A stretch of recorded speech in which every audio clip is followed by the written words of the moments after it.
Hello everyone, another live stream today, and today I want to compare C and C++, and for that I have to dive into C instead of C++ today a little bit more, and then after this we can compare both languages.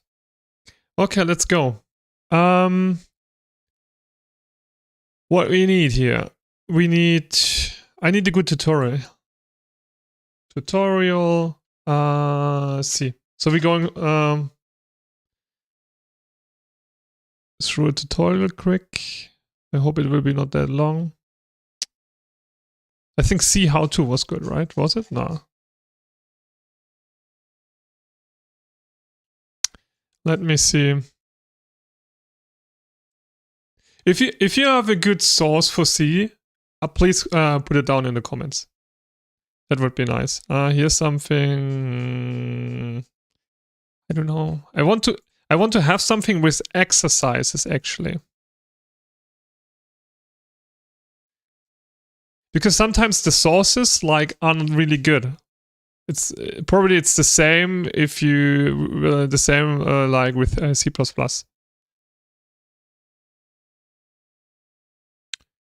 So learn C programming language tutorial. Is there something good? Ooh, this is looking better here. I think I found a good source, but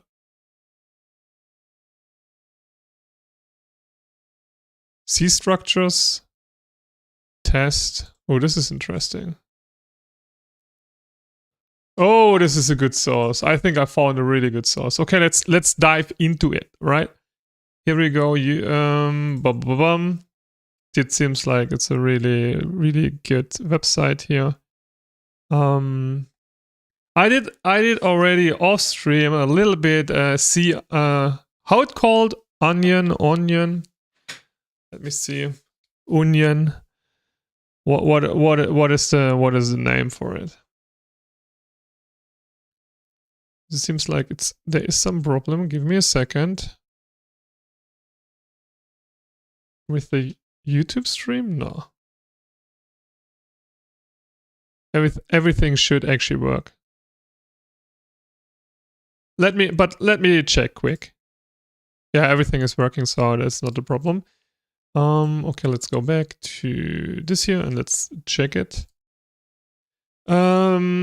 See, is it called Onion or what is the name? Let me see. Union. Okay, union. I think I understand what unions are, but we could do the struct thingy. Well, I have to do all the basic stuff, right? What you need.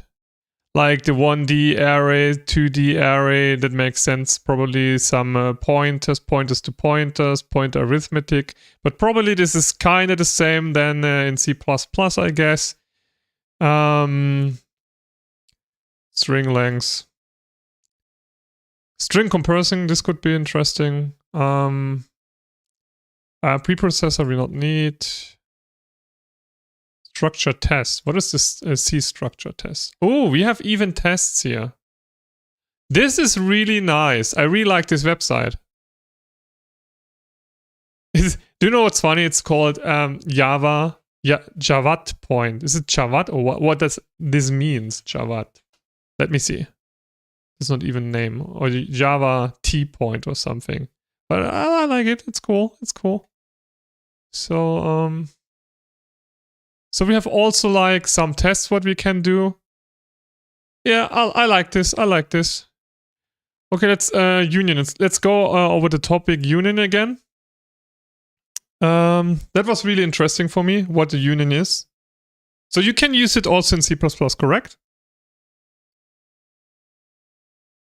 The question is, does it do the same thing than in C? Okay, let's go. Union. Let's make it a little bit bigger. Union in C. Union can be defined as a user-defined data type, which is a collection of different variables of different data types in the same memory location. The union can also be defined as many members, but only one member can contain a value at a particular point in time. Union is a user-defined data type, but unlike structures, they share the same memory location. So I did yesterday a little bit already, like the union stuff, and there was like also the comparison. If you have a structure, for example, you initialize or A, B, C, D, whatever, then you have this memory location, right? Set up, for example, in this case, A and B, right? If you have an union, you have only one chair. You can say it like this, right? So only A can use this memory space. And also the same thing then for B, for example, right? But if A is already using it, B can't use it. What is going to happen then? Yeah, only one can use it, right? Is it then getting overridden? Ah, okay, let's check it. Why we could just check it, right? Which kind of libraries we need for C. Let's go. Let's dive into programming quick. Bum. I mean this is C++. I know. So okay. So we have this one, and what kind of libraries we need? What are the standard std something, was it, right? stdlibs or something, was it? What are the standard libraries for C, for the implementation? Let me check. Standard libraries, library C. So in the header file, what? Okay. Okay, interesting. Okay, what I need for arrays? Standard library C array. Let me see.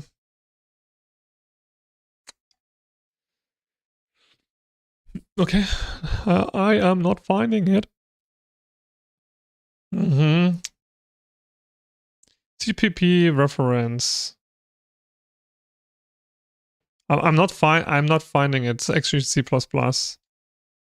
Okay, I'm just checking array then. Array in C. Maybe there is a code example.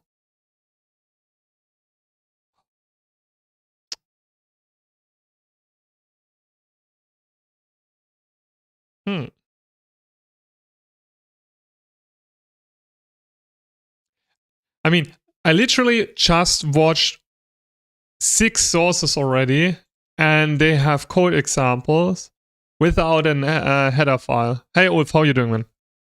How are you doing? Do you actually know the latest news about Twitch? It's not profitable. They have a huge layoff.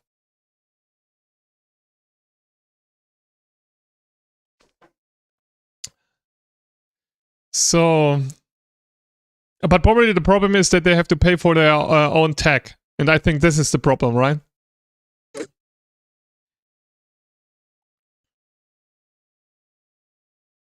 But the question is it really unprofitable? You know what I mean?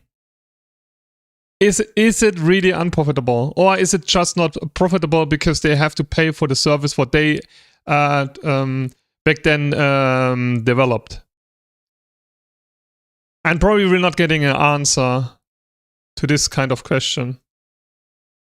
I mean, there is a case that Twitch can be unprofitable. Not gonna lie.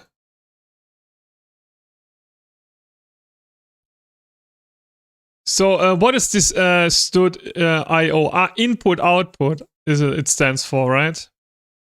And what I need for arrays, did I need another library or include time studio? What is std.io, stdlib doing? Is it just a standard library? For what I need this here? Can you explain, please?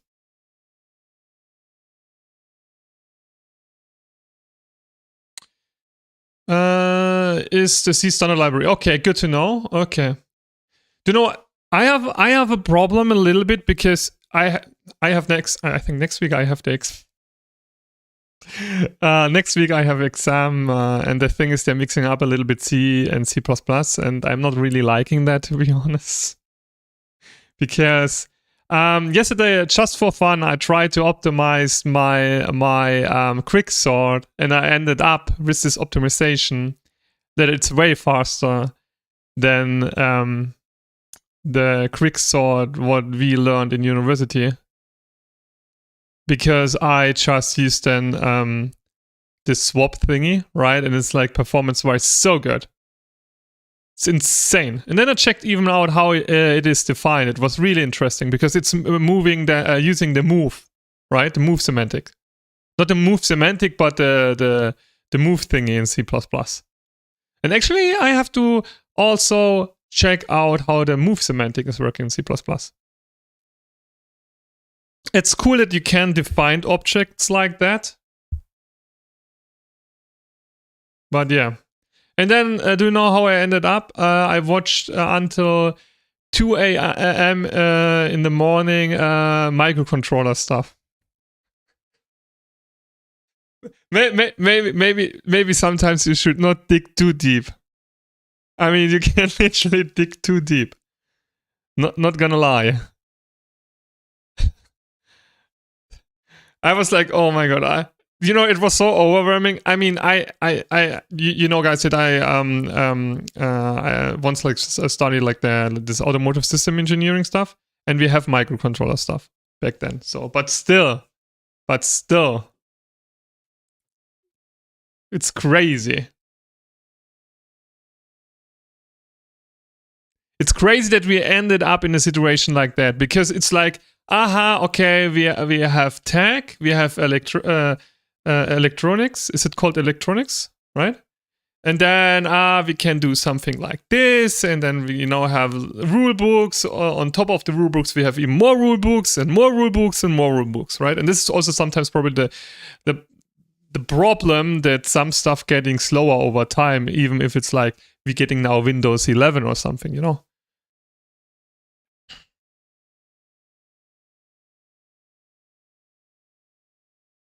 Or am I wrong? I don't know. I know that I know nothing. So, okay. Let's try out the struct thingy. What I want to try out, if you have, for example, struct, we have that one, right? And then we initialize it with a. Not the initialize. Is it? Can we call it initialize? I don't know if this is actually correct, right? And the struct need also name, correct? It does need a name.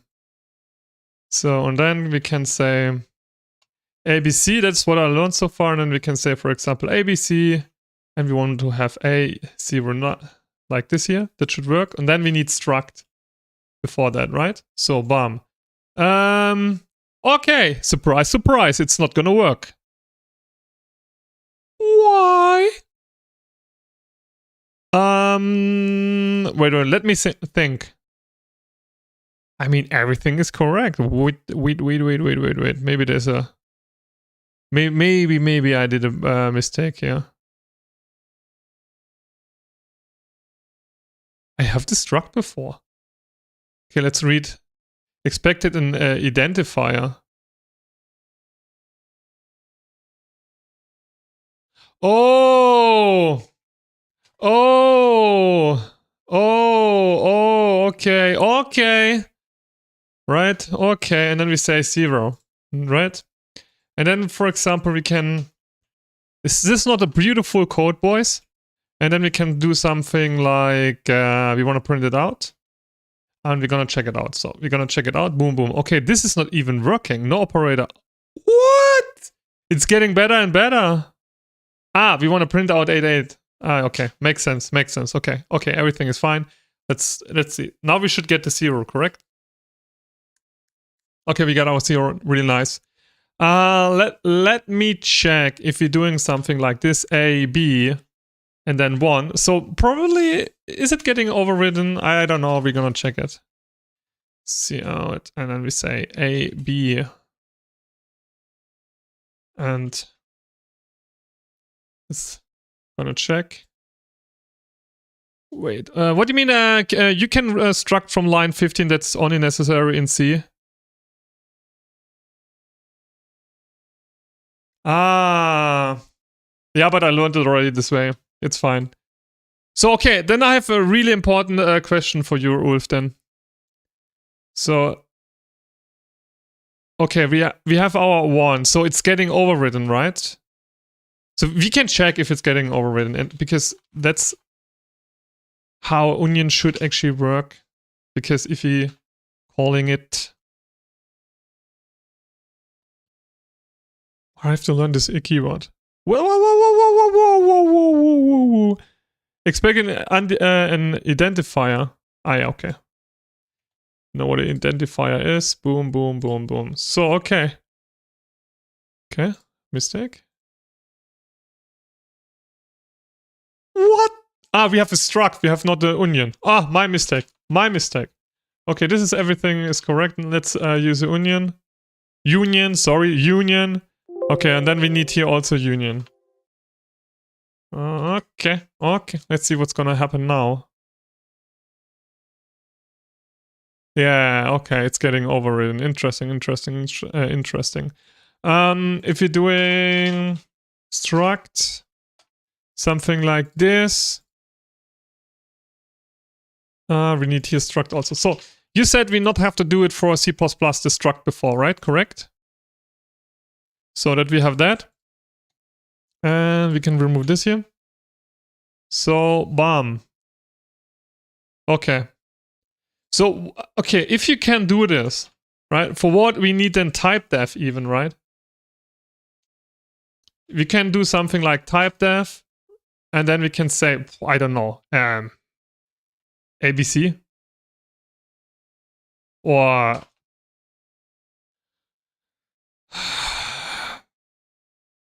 number, and then we can just say, okay. Then this logic makes no sense anymore. Why we should use this then, you know?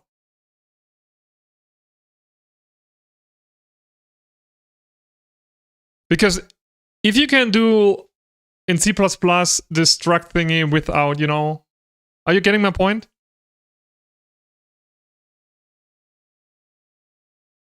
Ah, okay. Ah, this is a change then. Okay, really good to know.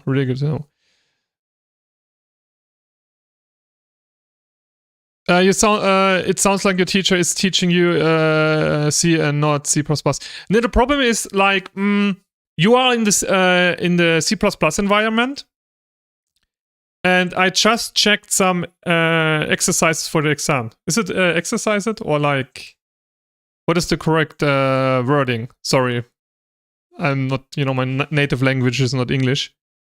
And the problem about it is, sometimes they have something like, and I was a little bit, I don't want to say pissed off, but I was a little bit, oh, now I said a bad word, right? Okay, there was something like this, you know? And then they said, okay, you have this list, and then here, I don't know, please sort this, right?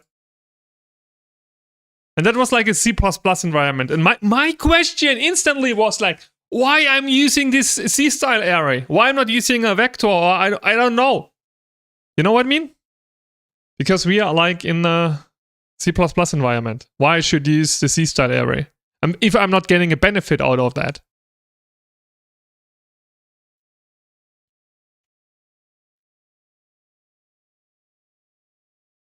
And yeah, and I think they're doing the C++ environment thing.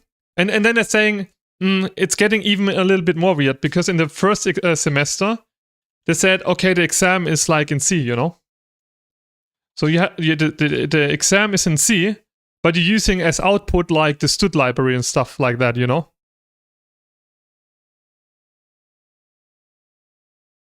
I don't know, maybe I'm a little bit too, how to call, too picky, or... probably now it's a problem for me, because I know a little bit of C++ by now, or I should know at least a little bit. And this is then weird, you know? Because yeah, exactly, they're just teaching you like a mix-up thing, right? And this is like... I have yesterday with EOL, what is his name? But I'm gonna check it. Give me a second. In Discord, I have like a discussion with them. Right. Even like if you have this type def stuff, right? It's a little bit different in C, right? So one second, give me a second. And the thing what I have to do right now, I'm not sure if my answer is correct, because if I'm getting a question for language for like C, for the C language question, I don't know what is the correct answer. If they want to have this C++ solution, or if they want to have the pure C solution. So, and this is a little bit special. So with eFool, I have like a discussion yesterday about how actually pointers are working in C and how pointers are working in C++, because it seems like it's slightly different. And this is important, right? Let's see where the discussion was. Okay, I'm gonna read it for you, okay? 1 second.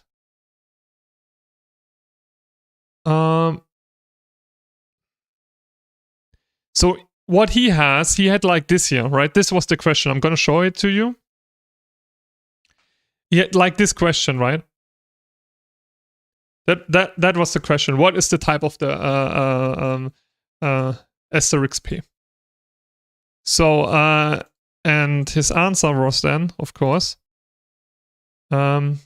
C says it's an integer, but we all know that that isn't quite right. There's no assignment for integer. It has to be an L value, because it's defined in C++ as an L value. And then you have like, do you understand the problem? In C, they don't grant this special type. They instead grant special semantics for assignments. Asterisk P equal RHS is treated specially so that you can write to memory through a pointer. In C++, they instead model this as a type. So you have like asterisk P is actually typed as an integer reference, because it refers to some objects in memory. You can assign it to integer reference in C++, but not integer. And then was the question again. Guys, you can even correct him if he is not correct. So then that was the next question. What does this mean?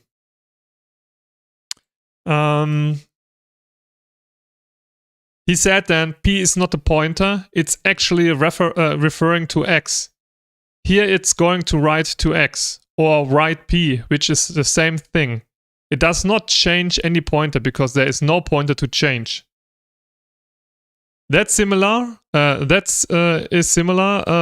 What? How to read this? That is similar, but not the same as a pointer. Why? Well, a pointer dereference is a reference. This is how C++ decide to handle it.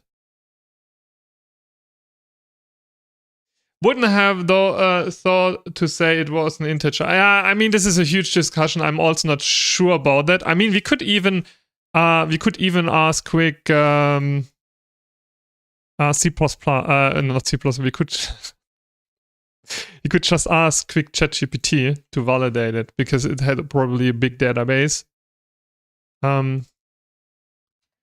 Is this correct?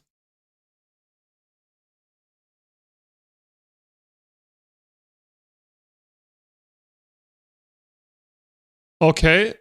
ChatGPT said it's not correct. Reference to int is it is not. Okay. So the correct information is that in C++, asterisk P has the type integer. This distinction made by misunderstanding. In C++, you can assign P just like you would assign it to any variable. Okay, now I'm confused even more. In contrast, in C++, if you want a reference to be...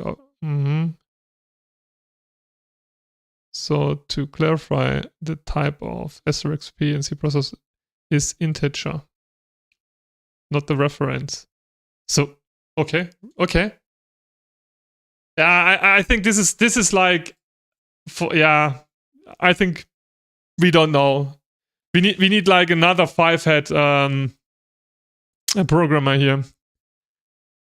So, but this is the problem what I have at the moment, right? If these two worlds mixing up together.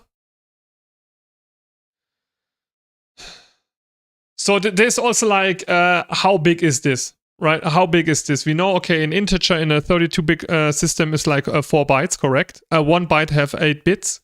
So this will be then, we will allocate something like 16, correct? So, but it's getting more interesting. It's getting more interesting if we putting an onion in and putting this here in. And then we're gonna say something like, this is C, right? And we say this is a double or something, right? Double was, I think, 8 in a 32-bit system, correct? So, and then we would assume actually that, okay, it will take, in this case, for this allocation, the biggest type, and that will be, in this case, double, so we will allocate like 8 bytes. So we have 8 bytes plus 4. So we would say, okay, this thingy would be 12 bytes big, but actually it's not correct because it would be 16. Because we have still a little bit what's getting... maybe it's the pointer, right? So of 12 plus 4... No, what was the pointer? What is the pointer size? Pointer size in is 32. In a 32-bit system, maybe it's 4. Let's check. Pointer size in a 32-bit system is what? Let me check. It's 4. Yeah, that's the reason why we're getting like 4 more, right? So is it correct that we're ending up with like allocating? What does allocating even mean correctly?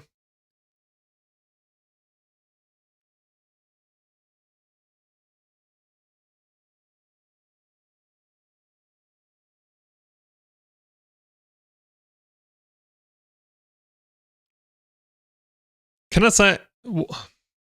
I don't want to use the word, and I'm not really understanding that. This. How does allocate work? Allocate, let's see what...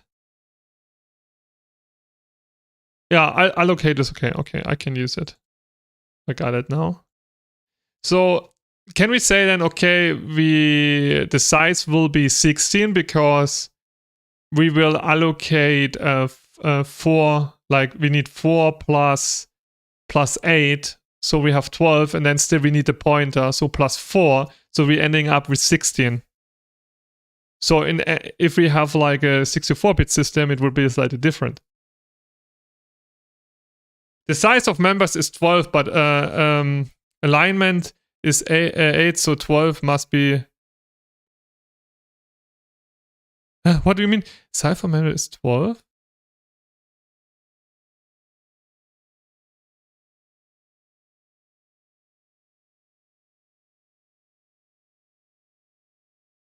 There is no pointer. Okay, how are we ending up on 16 then?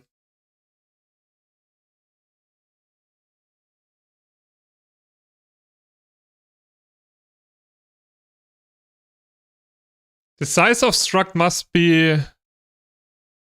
What does this means even? Let me check. Divisible. Divisible. Why it has to be divisible? Divisible. Is it called divisible? Divisible. Divisible. But why it has to be?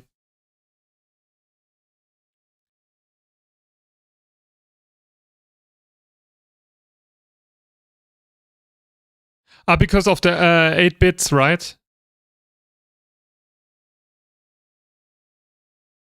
Or mixing? Am I mixing something up?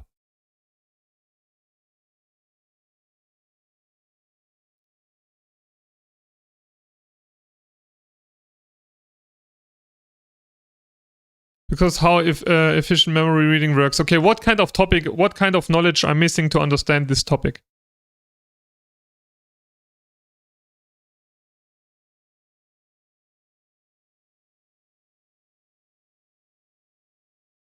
You can't read optimally if your data is misaligned on this on the system. Just search up struct size and alignment. See, okay. Because I remember in one exam that was the question, right? And then I'm wondering what is the correct answer, what they want to have. But why are you even shrinking it if you need, like, I'm not understanding it. It would make more sense to add this more size to it. Ah, they're doing it, right? We're ending up with 16 then. Correct?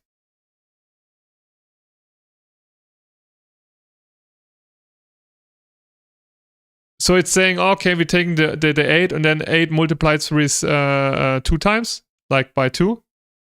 And then we have 16. So the size will be 16. You add 4 more bytes at the end. Ah. Yeah, but then I would be super confused what kind of answer I should... if I'm getting the question in the exam, what kind of answer they want to have from me, you know? Because maybe they won't just say, okay, it's 12. But to be honest, it would be not like... It will be 16 actually. Oh man. Let's find a good topic about this.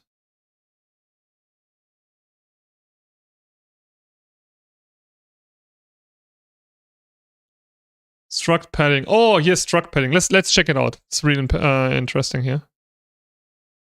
YouTube. YouTube. Here we go. In this presentation, we'll try to understand the concept of structure padding in C. So let's get started. Here we go. How memory is allocated to structure members? That's a very important question. When an object of if you can write an explanation, give both and explain. If it's a single value, give a pattern size. By the way, guys, are you like to write exams or getting tested or something? I don't really like it, to be honest. I really hate it. Sometimes I know, oh man, this is like, they just want to have the answer what they actually want to have, you know, if that makes sense. Sometimes it feels like if you even adding something to it, you're getting minus points for it.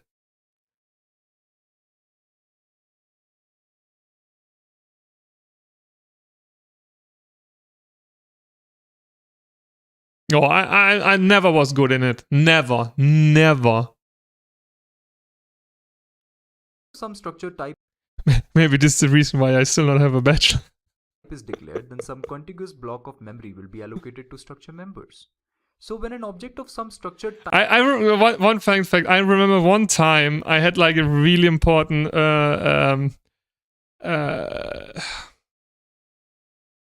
exam in math. And I learned so much for this exam. Like I mean, my full holiday is like 3 months or something, you know. And then there was another exam, and everyone said, "Oh, it's easy." And I just worked. I don't know. I missed not a single lecture, but my preparation, I'm not preparing like not prepared like crazy for the exam, right? And then I realized before the exam started that a lot of people have to rewrite this exam, and I was like, oh, it seems like it's not that easy. And it was actually what it's called, manufacturing engineering or production engineering, right? Yeah, and do you know the fun fact?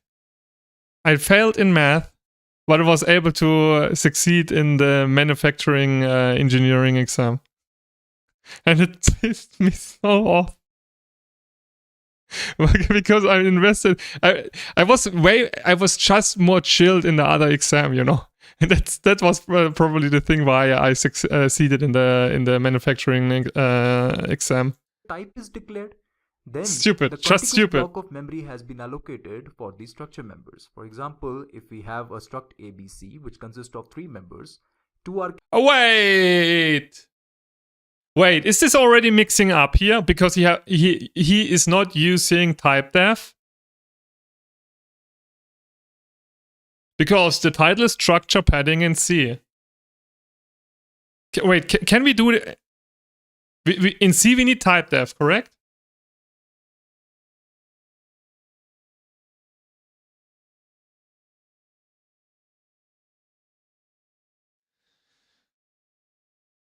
Typedef is completely irrelevant for a struct size.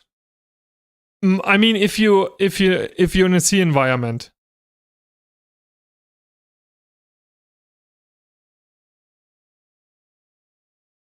But what is then with? variables. One is an integer variable. Oh, and I was not aware that you can do this. And a contiguous block Okay, what is?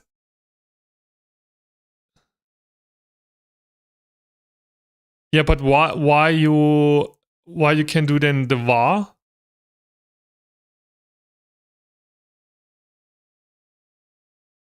I'm a little bit confused. Oh, only a tiny bit.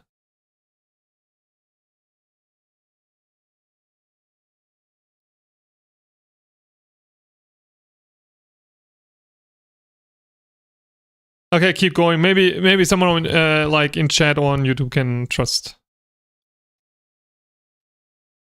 let me know why. And block of memory will be allocated to these members. First, the memory will be allocated to this character, then this integer. Yep. Okay. And we can see here, this is the object of this structure type, right? So when after creating the object of this structure type, the memory will be... this is already the object. Oh, okay. Oh, man. Yeah. Yeah. allocated to them. Okay. So we just initialized already in the object or what? Now what is the size of struct A, But for what I need in typedef still? B, C? That's the question of concern. Let the size of integer is 4 bytes and size of character is 1 byte. I'm assuming here that the size of integer is 4 bytes and size of character is 1 byte. Then in that case, this character will get 1 byte, this character will get 1 byte, and this integer will get 4 bytes of memory. So we'll end up with Right? 6. Total will be 6 bytes. Yeah. Isn't that so? But let me tell you that this is wrong. You are wrong here. There is a concept called structure padding which we have to understand here. Processor doesn't read 1 byte at a time from memory. This is very important for us to understand that processor doesn't read 1 byte at a time from memory. Okay, got it. It reads 1 word at a time. Now what does Hmm. this mean? What is the meaning of this 1 word? If we have a 32-bit processor, then it means it can access 4 bytes at That's the reason why we need 8, right? 8, 16, 32. So if we have 12 or something, right? Is it more like we sending over packages or something like this? Or would be this visuals what is the name? I'm failing always this name. Visualization?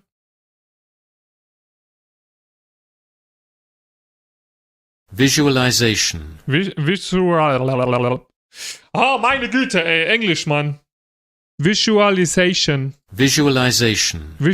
Okay, no, I'm not doing it now. It will be like I'm gonna do it off stream. I mean, this is like it's gonna break my tongue for sure. But you get my point here. Can you say that it's sending over like packages to the processor or something like this, and that's why you have to have 888 or something, right? Because it's like 32-bit. At a time, which means word size is 4 bytes. If we have a 32-bit processor, then it means it can access 4 bytes at a time. Instead of accessing 1 byte at a time, it can access 4 bytes at a time, right? Wait 1 second. If you have a 32-bit processor, that means it can access 4 bytes at a time. Okay, why is this the case then? So it's 4 bytes. So one packet will be then 4 bytes instead of why? 32-bit processor? Oh, okay. And if you have a 64-bit processor, then it means it can access 8 bytes Okay. at a time, which means word size is 8 bytes. Try to understand the meaning of this 32-bit and 64-bit here. 32-bit processor means the processor is capable to access 4 bytes at a time. Okay. And 64-bit means that processor is capable of accessing 8 bytes at a time. Okay. So it is not the case that processor reads 1 byte at a time from memory. It reads 1 word at a time. Now it depends upon the architecture that what is going to be the size of the word. Okay. Now here in this case, memory is allocated like this. First the character A will get the memory, then character B, and then the integer C, right? This is how it gets the memory, as contiguous block of memory has to be allocated. Therefore, by the way, Ulf, what you studied? 1 byte for character A, 1 byte for character B, and 4 bytes for integer C, right? What's the problem here? Problem is that in one CPU cycle, character A, character B, and 2 bytes of integer C can be accessed, right? This means that in one CPU cycle, 1 word can be accessed, right? If I'm considering 32-bit architecture, then word size will be 4 bytes, right? This means that in one CPU cycle, 4 bytes can be accessed. So, character A, character B, and 2 bytes of integer C can be accessed at a time in one CPU cycle, right? And there is no problem with character A and character B. In one CPU cycle, both the variables can be accessed easily. There is no problem with it. But whenever we want the value stored in variable C, 2 cycles are required to access the contents of variable C. Here in this case, suppose we want to access this variable only, right? Then 1 cycle is required to access these 2 bytes and 1 cycle is required to access these 2 bytes. So total 2 cycles are required to access this variable C. Isn't that so? In first cycle only we would be able to access first 2 bytes, right? While in the second cycle the last 2 bytes. Because in one cycle these 4 bytes can be accessed. And in the next cycle rest of the 4 bytes can be accessed. In the first cycle, so can you do something like this? But then it would be inefficient, correct?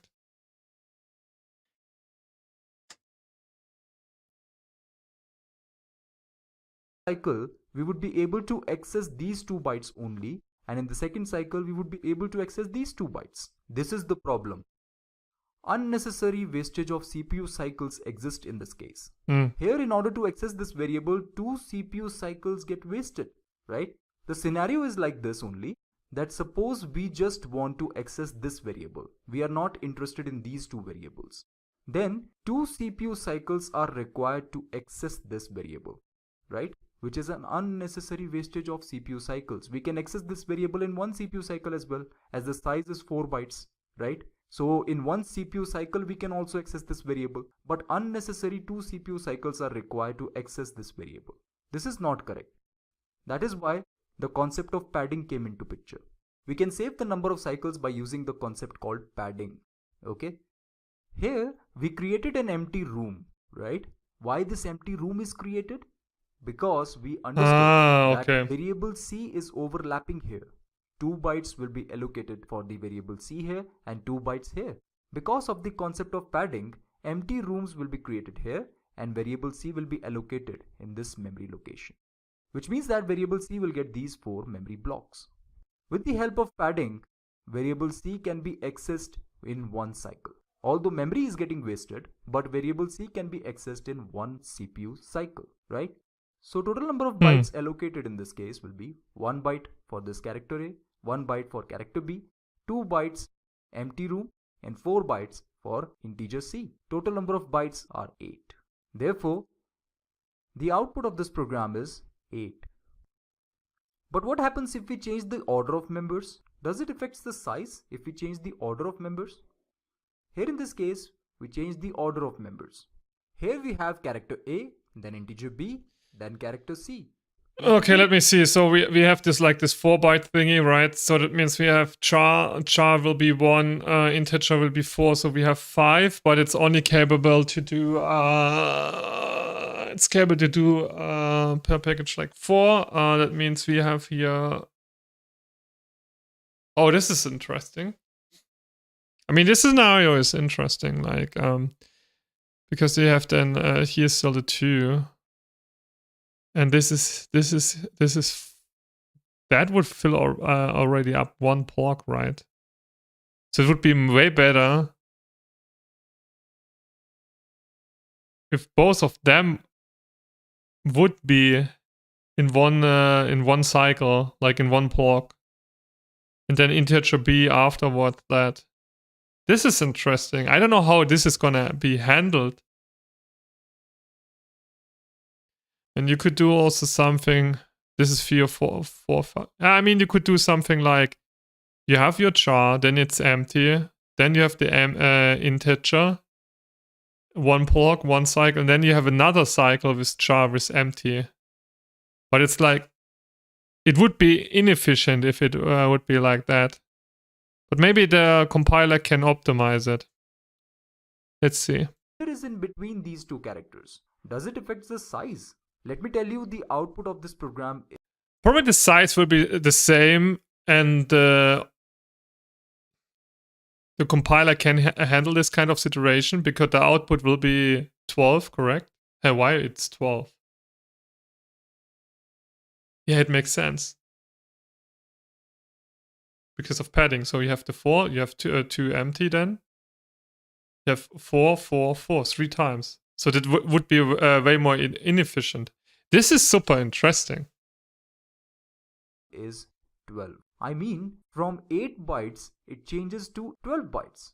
In the previous program, we got 8 bytes. In that case also, we have 2 characters and 1 integer. In this case also, we have 2 characters and 1 integer. Why we are getting this output 12? Let's try to understand this properly. Here, the character A will get this block of memory. Then after that, this integer B has to be allocated. But this variable will not get these 3 locations. Why is that so? Because if we get these 3 locations, again the memory cycle will get wasted, right?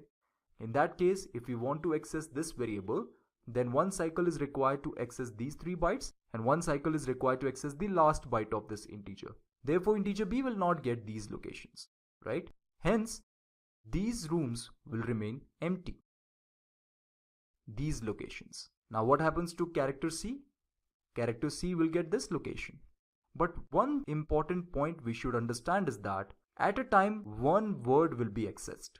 In first CPU cycle, processor will access this character, right? Because CPU will access 1 word at a time, which means in this case it is 4 bytes. I'm assuming that we have a 32-bit architecture.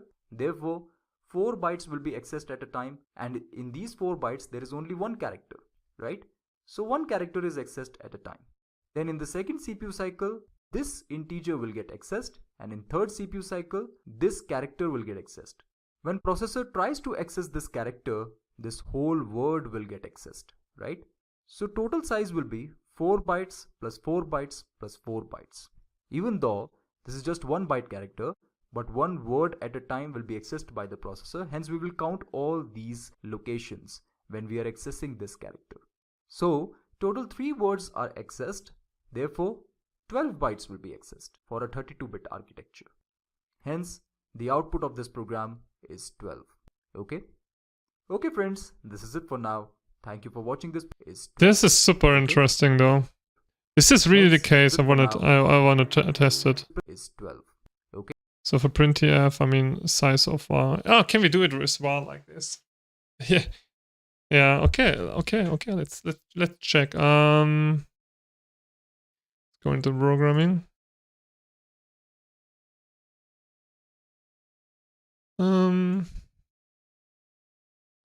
So if this is type struct onion, we're not gonna do it with onion. I mean we could, but now we do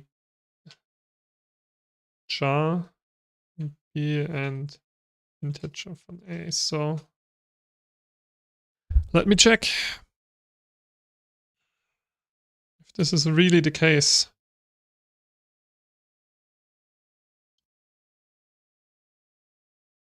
Can do just struct, right? And then we can say ABC.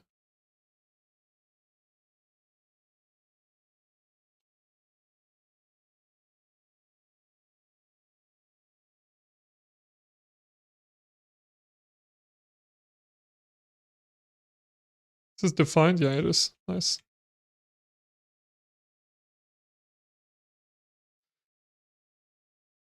Okay, we have 12. It's really like that. Wow. So one block for that, one block for this.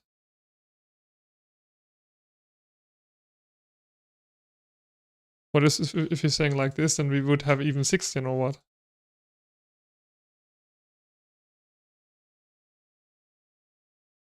Neat. D. Yeah, crazy. And then, wow. This is making a difference. This is really interesting. I thought maybe the compiler can optimize it. Don't need this here anymore.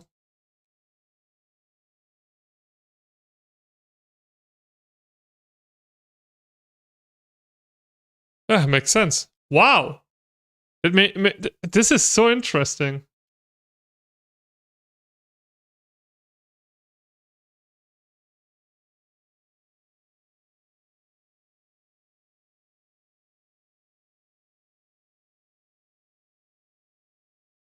Okay, this is cool, right? This is okay. So it does matter which kind of sizing you're gonna use, right? Wow. In terms of efficiency, I thought that the compiler can handle the situation kinda, but it seems not. Wow. Okay. Cool. Let's keep going. Okay, we can check the same thing with Onion, right? If you say we have that one. Union, sorry. Onion. And also an Onion, eh?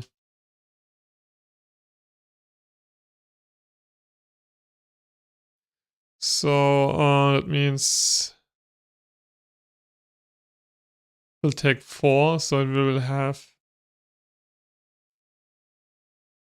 this block, so we will have 8. And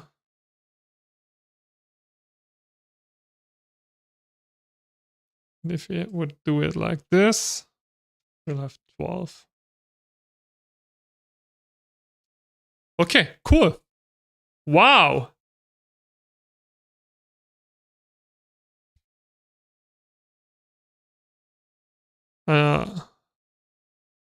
Not expected that one.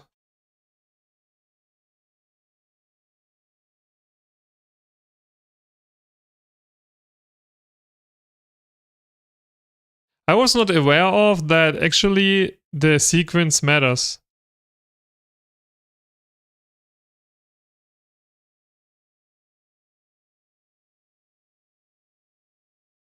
Or the order is bad. Yeah. Wow, okay, cool. Okay, let's keep going with the next topic.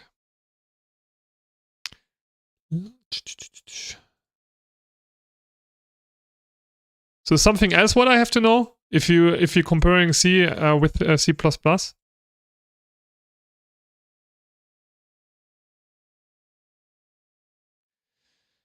So let's check here. Let's have a look at a pictorial. Oh wait. Yeah, okay, here we go. The above code is a user-defined structure that consists of 2 members, A of type integer and B of type character. When we check the address of A and B, we found that their addresses are different. Therefore, we conclude that the members in the structure do not share the same memory location. When we defined a union, then we found that union is defined in the same way as the structure is defined. But the difference is that union keywords is used for defining the union data types, whereas the structure keyword is used for defining the structure. the union contains the data member. Is it, for example, it means, right? A and B. What is I.E stands for? Please let me know. When we check the address of of both the variables, then we found that both have the same addresses. It means that the union members share the same memory location. Let's have a look at the pictorial representation of the memory allocation. What does pictorial means?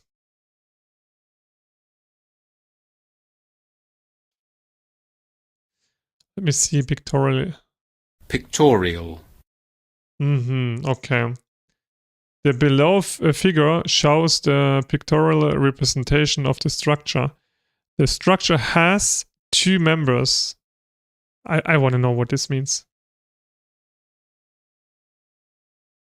It's like it stands for the Latin blah blah blah blah. That is. Oh, okay. That is I.E. That is. Okay, that is one. One is of the integer type, and the another one is of the character type. Since one block is equal to 1 byte, therefore A variables will be allocated 4 blocks of memory, while B variable will be allocated 1 block of memory. The below figure shows the pictorial representation of union members. Both the variables are sharing the same memory location and having the same intentional addresses. Initialize address. In union, members will share the memory location. If we try to make changes in any of the members, then it will be reflected to the other members as well. Let's understand this concept through an example. Union ABC, blah blah blah. This. Okay. Yeah, makes sense. Okay, we checked it already. In the above, union has two members. Is that A and B? The var is it S? Is it really? That is no. It stands for that is. That is A and B. The var is a variable of union ABC type. In the main method, we assign the 66 to a variable. So var.8 will print 66 on the screen. Since both A and B share the memory location, is it var or var? How are you going to pronounce this in English? What is the... Let me check.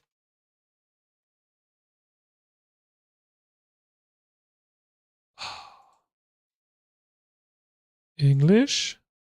var. Var. Yeah, okay, then it's correct. Then this is correct. var.b will print B. ASCII code of 66. Deciding the size of the union. The size of union is based on the size of the largest member of the union. Let's understand through an example.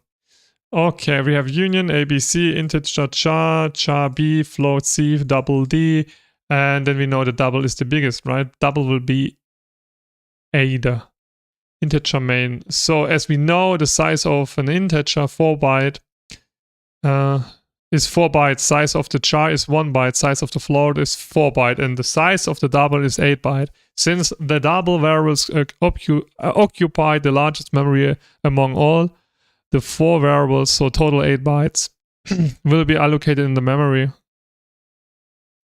Therefore, the output of the above program would be 8 bytes. Okay. Accessing members of union using pointers. We can access the members of the union through the pointers by using the arrow operator. It's called really the arrow operator. Interesting. Let's understand through an example. We have union ABC, blah, blah, blah. And then we can say union ABC, and then we have a pointer. So we're pointing towards the pointer variable declaration. So we're declaring a pointer from type union or what? No, we're declaring a pointer from type ABC.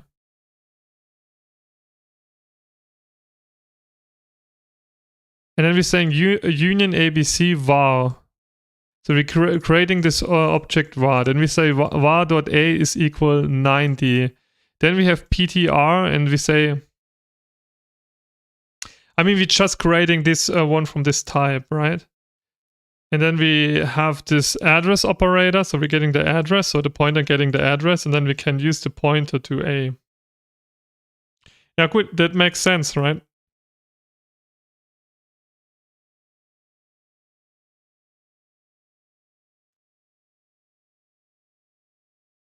And then we're getting the value. It makes absolutely sense. Let me check something. If you're going back to programming here in Visual Studio.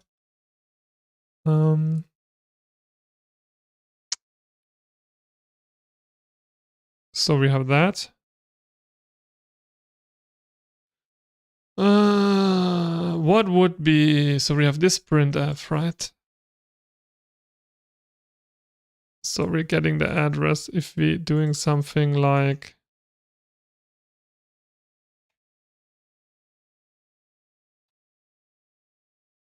this would not work.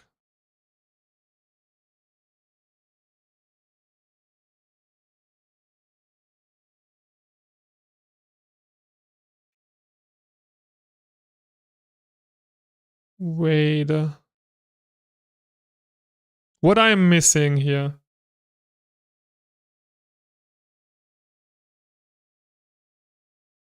How is the address operator working again?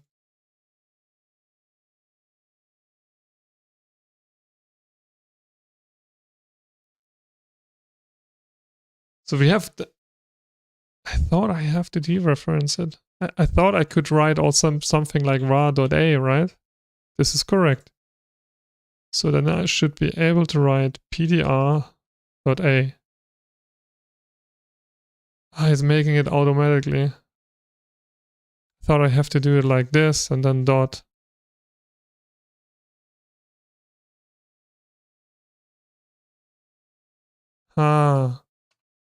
Okay. Let me check for a second the address operator. The error operator. Want to see how it is defined.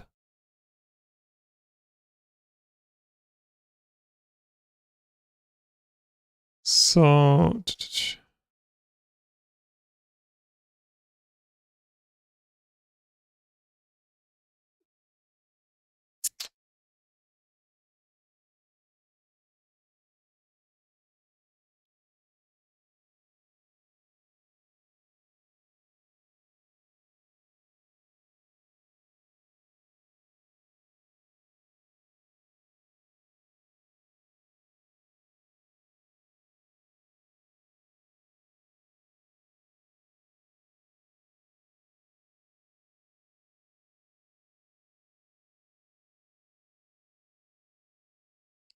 So if I have this here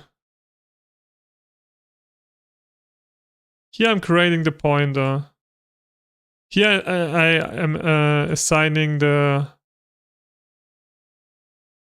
The thing is sometimes I'm mixing up pointer stuff, right?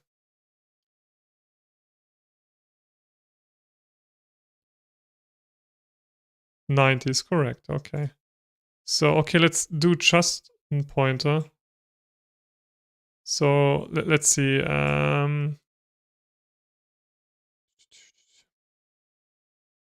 What we're gonna do, we say integer a is equals 0. Then we're creating a pointer from type integer, ptr. And then we're gonna say this need an address operator, and then exactly.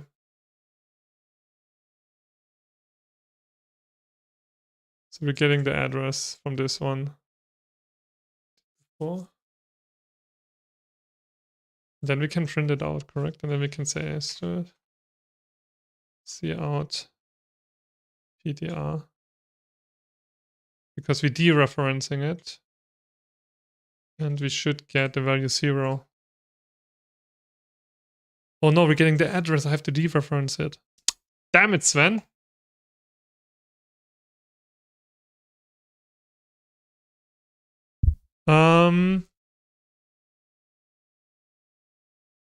Okay, interesting. I know why I'm mixing it up. I know why. Because I can just do it like this, and then I can say PDR equal this here, like that. Right? And then I have like PDR. And that will be the address. And if I'm gonna dereferencing it, I'm getting okay. Do we have some people here in chat?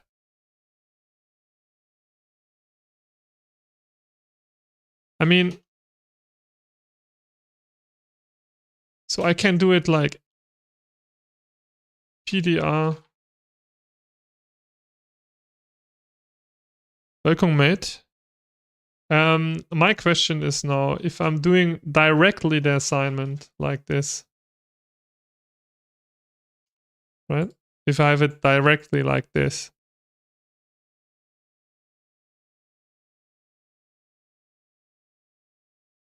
then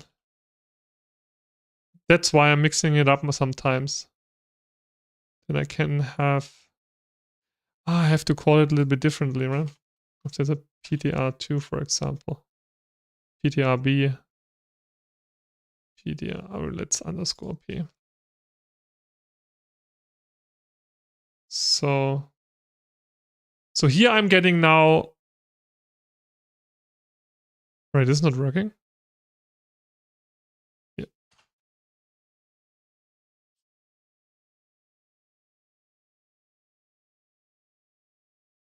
Here I'm getting the address.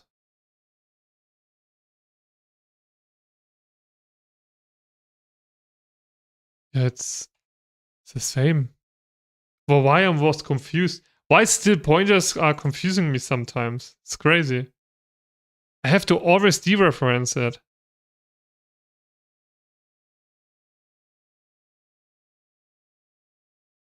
This here is the same than this. So I'm creating a pointer from type integer, and then assigning to the pointer the address, and I have to dereference it to get the value. Same thing what I'm doing here also. Why I was confused? Now I'm not understanding it.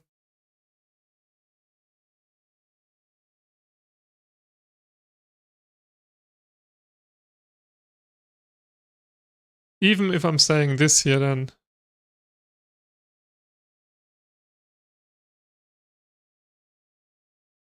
it's no different. Yeah, you have to dereference for the value. Yeah, okay. So, what was my question? So let me check. I want to check how the arrow operator is working.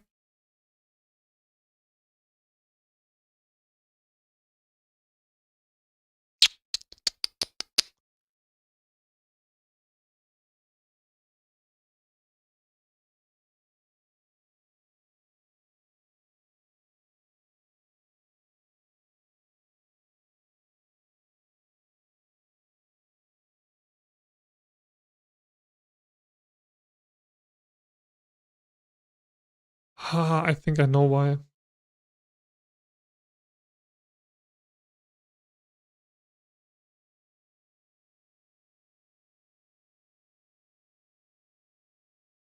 Come on, come on.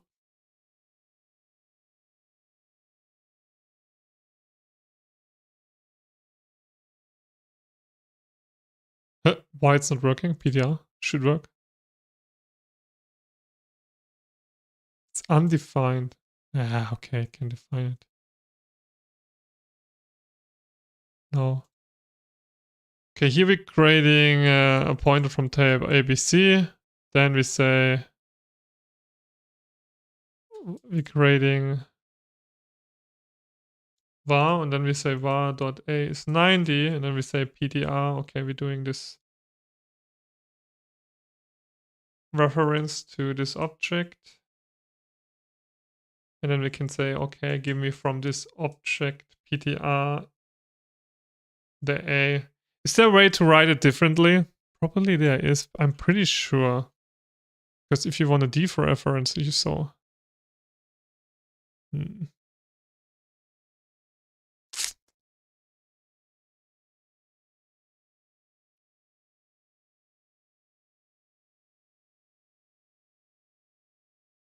you not do something like...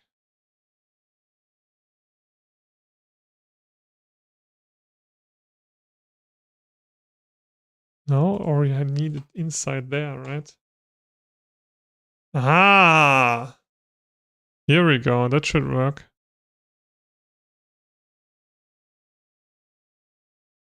Yeah. I like it.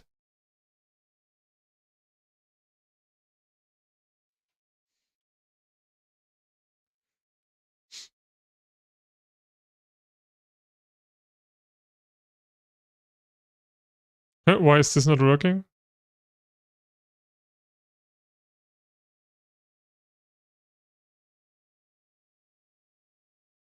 Ah. My mistake, sorry.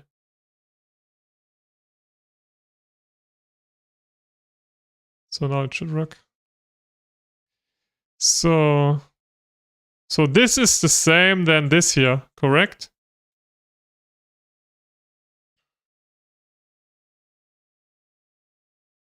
And it has something to do with the hierarchy. That's why I need the brackets.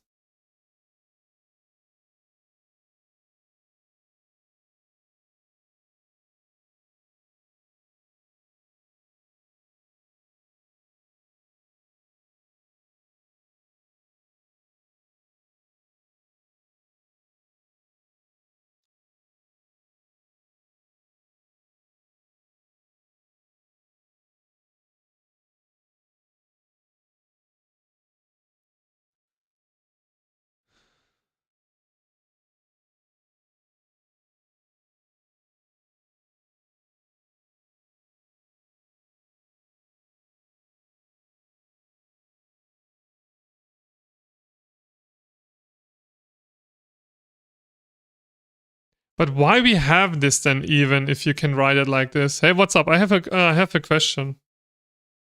I learned today a lot. What's up? I learned a lot that if I do this one, because of the sequence, it can be more and less efficient, correct?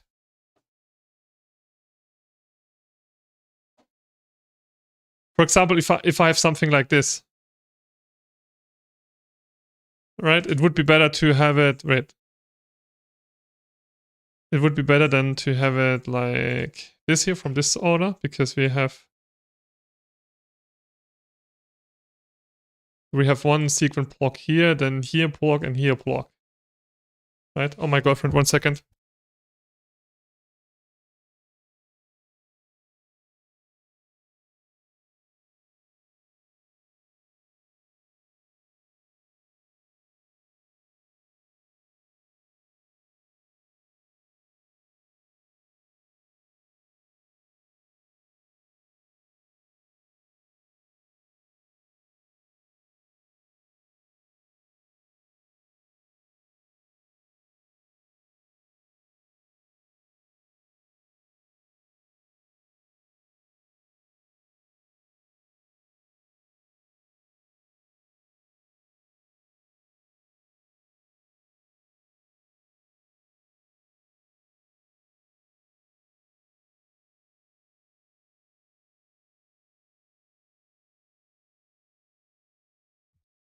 Well, if you need more, what efficiency you mean? Packing? How it called? Not packing. What is the name for it? Padding, right? PADDING. Really interesting. I thought that the compiler can handle this kind of situation, but it seems not.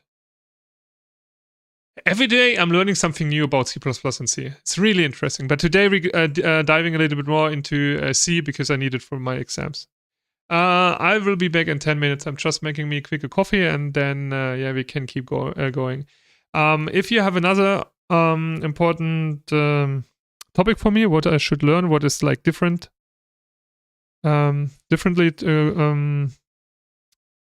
if you're comparing C to C++, please let me know. Be right back.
So, okay, let's see. Oh, wait, this is an union.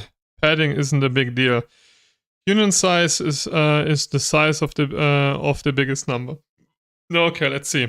C++ 2023 draft and 4950 in 11.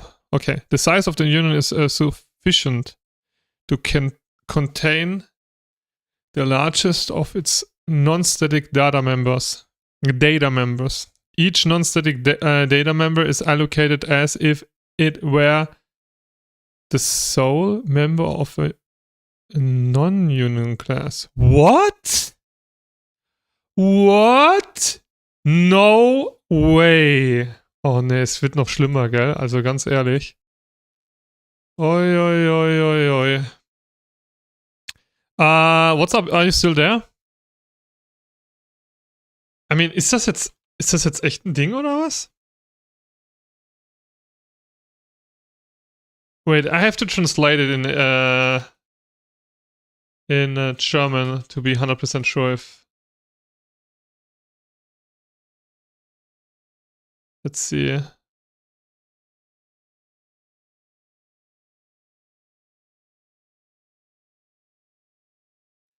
What does this statement even means? I'm not 100% sure if I'm getting it 100% correct.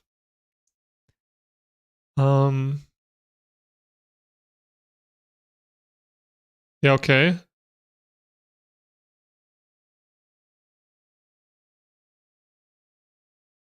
Ja, okay, das macht ja Sinn. Ja, okay, it's nothing special, correct? It's just taking the largest one for the union. I thought for a second there's something new or so. I don't know. Okay, let's see. Struct. What we discussed actually. So this statement is the same than the other one, right? Yeah, this arrow operator. But why are you not doing it like this? Why you have an arrow operator? Why you have to have always new operators? I mean, can we argument or argue that from the readability, I like this more.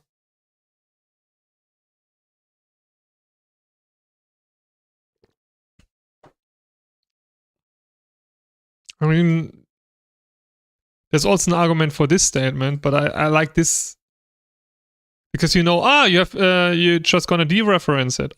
You have the var, okay, the object var, and then it's var.a, right?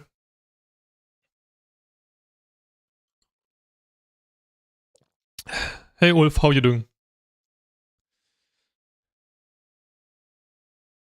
If you have to write it 100 times, you won't like it. Did you check this here on a German keyboard layout? I would argument that. Let me see. This is probably better. Sorry for disappearing. My colleague suddenly needed me. No problem. No problem. We have to talk also about another topic because it's like I have the feeling I'm getting more and more to use to do this C++ programming stuff. It feels better and better. I don't know if I'm not even able to describe it, right? But I'm starting to understand more stuff than before. A tiny bit more, right? I'm super precise here. But the thing is, what should I do with this knowledge? I mean, yeah, CSV file parser, also really nice. Maybe a web server, but for what I need a web server if I can just use C#, right? C# is also really interesting. And then you have the topic, you could do like this gaming stuff, but I checked yesterday a video about that. If you can do like with OpenGL, this triangle stuff. And I was like, and then I just watched a YouTuber, and what he was able to do after 2 years of graphic programming. It was kind of cool, but still, that was involved with a lot of suffering, right? And repeating and stuff like this. I mean, if you would just use instead of Unreal Engine or something, I mean, it would make only sense if you want to program your own engine, right? Then C++ makes sense. Or you want to go and do some embedded systems. But for that, you need also like other still hardware as skills, right? You have to know how microcontrollers are working and so on, bus systems and so on, you know, the clock thingies and all the stuff. And then, yeah, you can do embedded systems, of course. I'm currently struggling with OpenGL in a hobby project currently. The thing is, okay, I just realized, you know, I was back then into like more in sound design and stuff like this. In my young age, I produced my own music and so on. And there was also the thing, you could use already presets from VSTs. Someone did it already, and you can just tweak them, right? And then you're just creating your own sound. Or you make everything by your own, right? But for that, you need like a lot of knowledge to do it. And I don't know if this is always the right approach, right? Because I just thought about this topic today. If you like I don't know.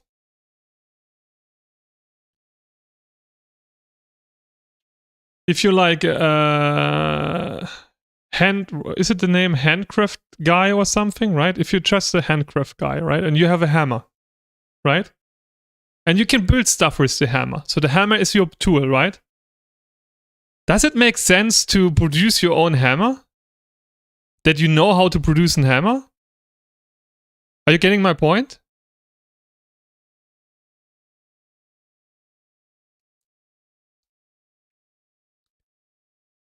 I mean, you can always say everything what you're using as a tool, you want to build it yourself. The question is, does that make sense if you want to be a handcraft guy? Or if you want to develop games? Does it make sense to program your own engine? Right? It depends on your goal, what you want to achieve.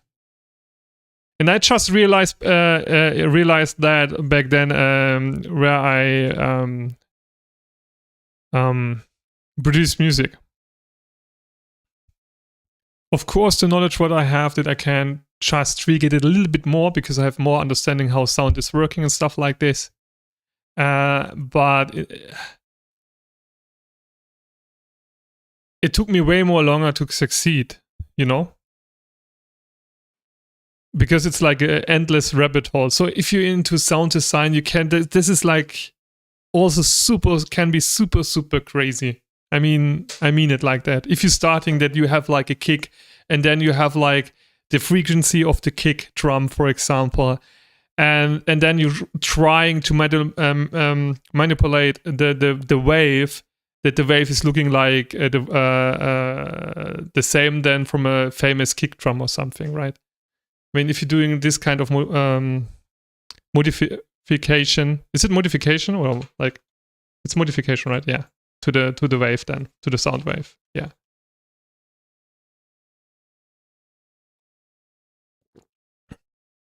Because I see a lot of people just going deeper and deeper and deeper and deeper, right? I mean, if you say, okay, my goal is to be a programmer that is designing elements for an engine. Or I want to be a programmer because I like scientific stuff, and I want to simulate some stuff in C++, for example. And that's why I want to use OpenGL, for example. Makes sense, right? So but then you have to be good like in math. You have to learn all this graphic stuff.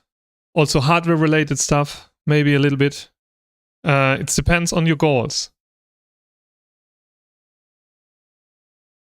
I want to be an engine dev, not a game dev, so I write game engines. But the thing is, what are you going to do with your game engine? I mean, this is a big project to make a game engine. It is the same if you would say, so I think sometimes you have to see it like in relation, right? It's the same if you say, okay, I'm a handcraft guy, so maybe I'm able to build my own house, right? But then I'm saying, but I want to, instead of building a house, I want to build a skyscraper, or how it's called, right? That's way more unrealistic. From your skill, maybe you could do it, but from the workload, I think you get my point, right? You're not have enough time for this project. You're gonna sell my game engine?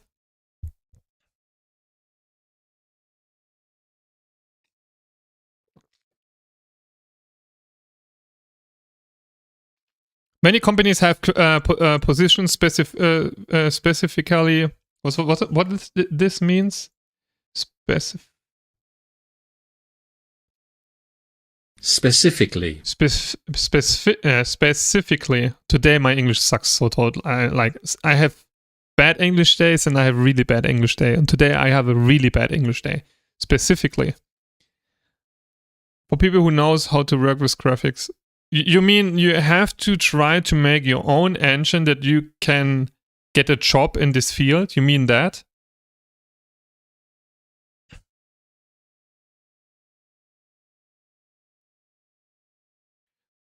Or is it maybe better to go just to university with this kind of field, right? Where you have... The thing is, if you want to do a game engine, nowadays you need a team.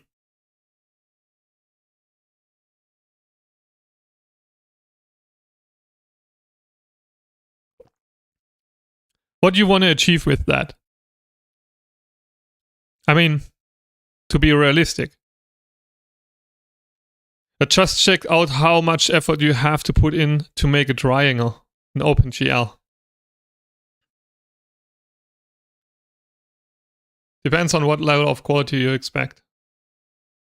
But then you have low quality. No one will want to buy a low quality object. The thing is what I'm saying, that you're just repeating something what already exists. Of course you won't want to get the skill to... I think if you say I want to do this project to learn it, how the principles are working in this field, that makes sense. You know what I mean? Not all game engines are the same. Yeah, that makes sense. Not all the game engines are the same. But, I mean, I just realized, I have back then in university all this microcontroller stuff. And I watched yesterday a video and I just realized how big the topic is. Like, even if you want to use Windows API and stuff like that, the stuff can communicate with each other. And it is insane. And then I had like the feeling maybe I should spend like another month to relearn the stuff what I learned back then in university. How a microcontroller is working, and how you can have like analog data and transform it into digital. Is it called digital data, right? So all this stuff. It depends on which kind of field you want to work, right? Maybe then it makes absolutely no sense to... I'm just trying to understand where C++ could be. I mean, you can do it by definition. Probably you can do everything with C++. Question is, does it make sense? Because you have to develop everything by your own, from the scratch, or the most of the stuff. On the other hand, nowadays, we setting on top on top of a existing programming language, new programming language with better syntax, and keep going this route, you know. But that means also that the programming language that is like easier to master is not like that efficient. I mean, you can see it in Windows. All the new programs, they're not really good optimized, right?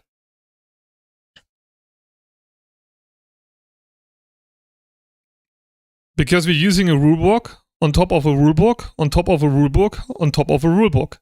That makes sense that this will be not that fast than the rulebook on the bottom.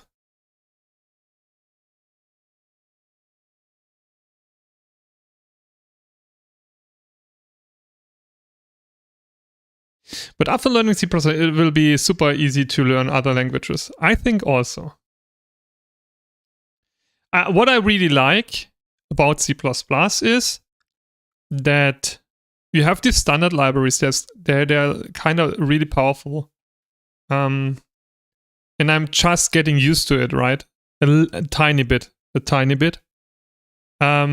But you're also sometimes a little bit disconnected what's going on in the memory. I would say there is maybe C, if you just program in the C language, that you know more what you're actually doing on memory compared to C++, right? Because it's realized. I just checked. Not really. What do you mean?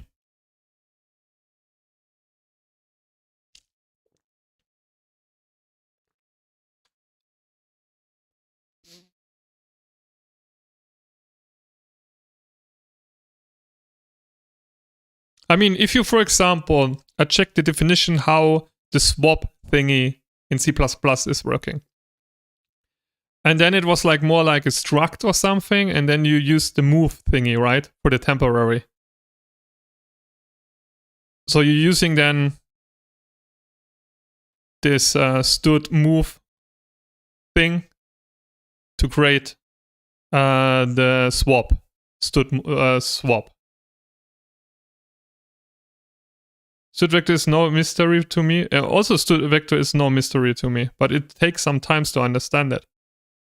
It took me like a decent amount of time to understand it. What is the difference about an array? What is the difference about a vector? I would say most people don't know it by definition. What is the difference from like if you see style array? Yesterday I had also something new. It was like also interesting. If you have something like an array, C-style array, or from this one, right? Here, right? So if you're creating something like this. Wait, why is this now a problem?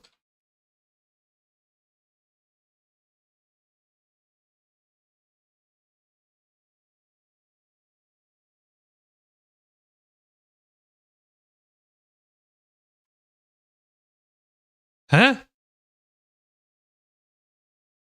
Am I? What? Wait. I could do something. Why? Wait. That's sometimes funny. Why is this now a problem? I mean, this is a C-style array. Am I missing something? Maybe I'm missing an include or something, correct? What I have to include? What I'm missing here? Which library? What is the library for C-style arrays? Let me check.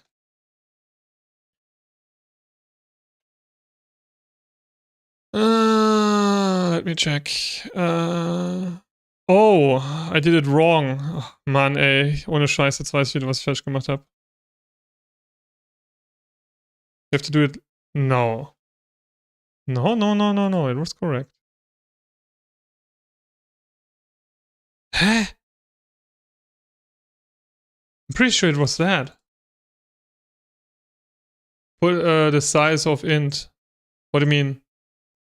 I need the size, right? But I thought it can why I need the size for this? Wait, I have to check something what I did yesterday. 1 second. Maybe then getting more clear. Tutorial. Let me see quick.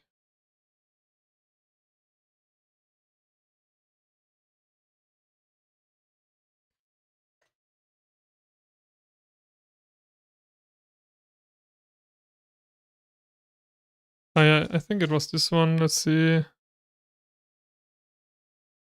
No, it was not this one.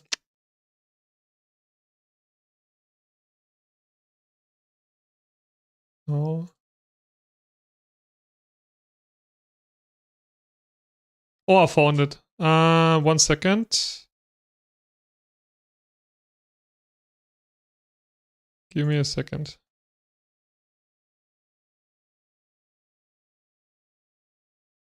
Okay.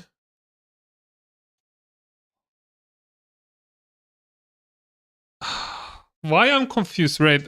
It was ChatGPT something yesterday. Oh no, I asked so many questions. Initialize it to... No, the thing is you have one thing, then the array is actually in C, only read only. And the other thing, you are doing the size by... I know why. Okay. That's sometimes so funny, right? If you're just repeating what you know, then you're getting the answer. Sometimes this is really the solution, right? because how it have no idea. If you're doing this is fine, right? And you can change it. And then you have the scenario, if you're going to define it, how was it? Like if you say integer array b size 10, then this array will be only read only by definition, right?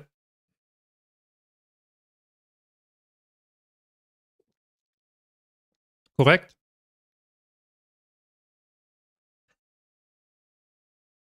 This is read only, pretty sure.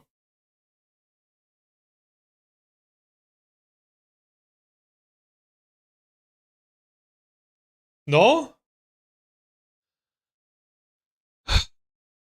Yeah, no? Warum yeah, no? Am I mixing something up? Let me check.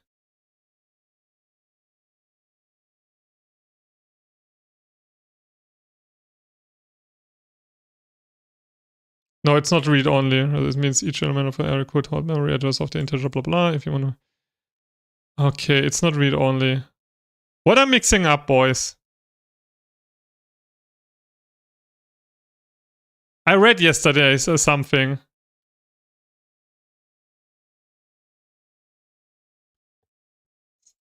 What am I mixing up?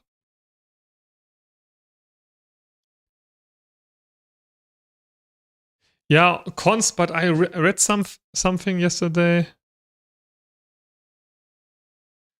I'm just asking ChatGPT. Probably the answer is correct. Wait 1 second.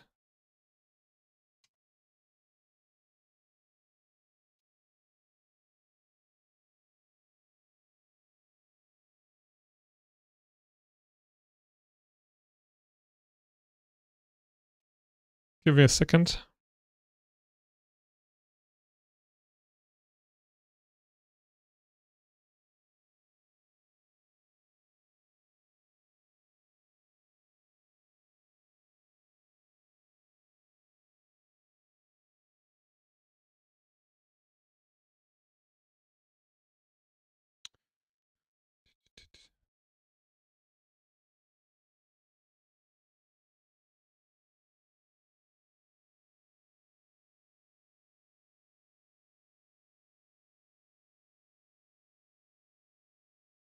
No, const. I think it was like maybe a fault information from ChatGPT.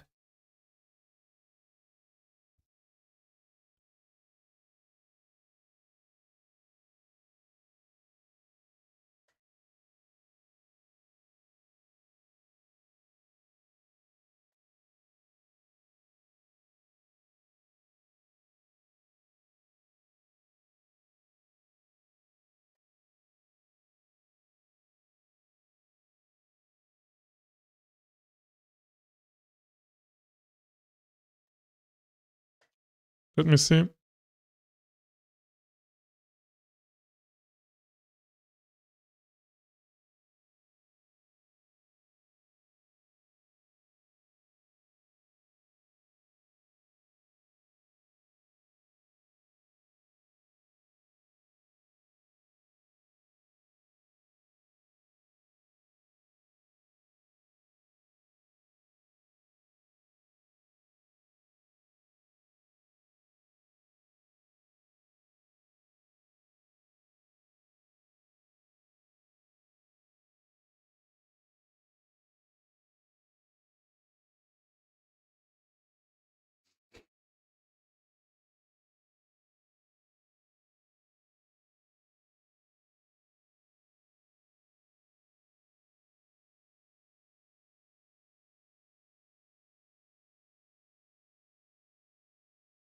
You mean const char pointing to a string literal? Oh, you're right. It could. Maybe there's something like if we have a char or something, correct? Oh, it was something with a char. I remember if we have here char or something.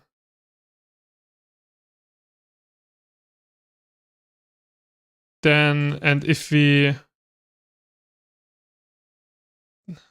But then we will have pointers, correct? It's not working. It's like in, like, say 10. Char as 10. But then we have...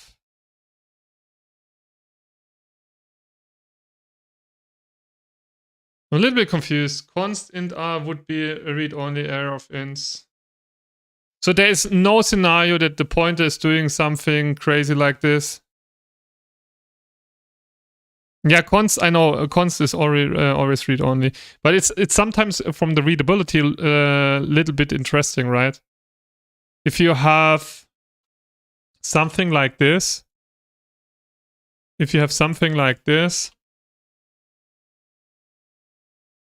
that means you're creating an array with a size of 10 with pointers to integer. You have to be also aware of that, right? And then you have a pointer towards. So you're storing in the integer pointers. You're storing in the array pointers that leads to the type char. In C, the memory is S pointing to may read only or not read only, but in C++ pointer to strings, literal always const. Ah. And that's why I don't like if you're mixing up C with C++, right?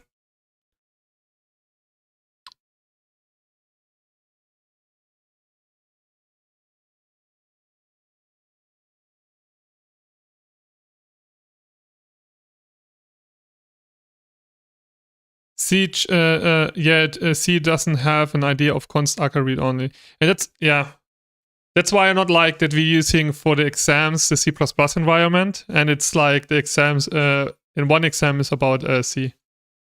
So this is like kind of confusing because you don't know which kind of answer the professor want to have, for example. Make for me no sense. So you mean what we're gonna create if you have a char and if you're gonna create, say, something like this, and then we say hello. This is not gonna work, right? Because we need the address, right? This is not gonna work. Or we need a size also. Let's say a size 2. And oh, sorry, my mistake. A value of type const char cannot be used to initialize an entity of type char.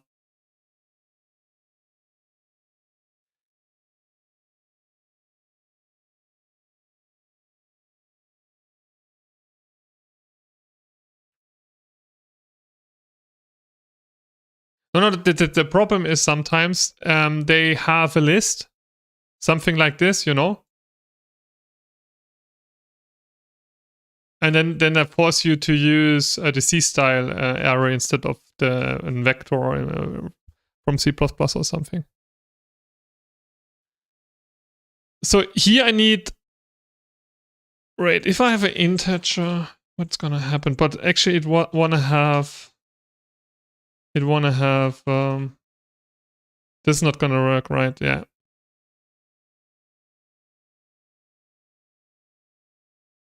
So we need... For this we need a pointer towards an integer, correct? So if you would say we have a pointer integer a0, and then we can do it like in one step. A equals 0.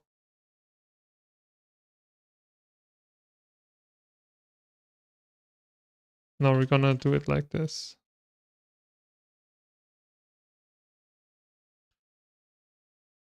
No, what I'm doing, man. Now I'm mixing way too much stuff up, and then we're saying A is reference. Wait, this is not working.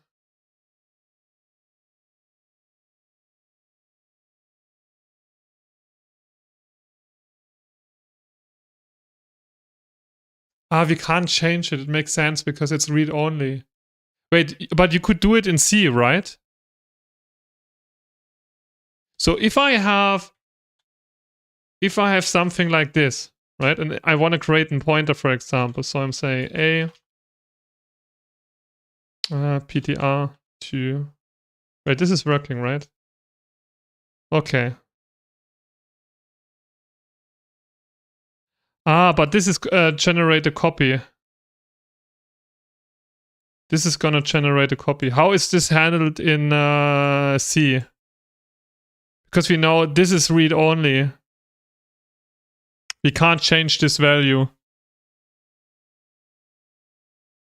So, but how...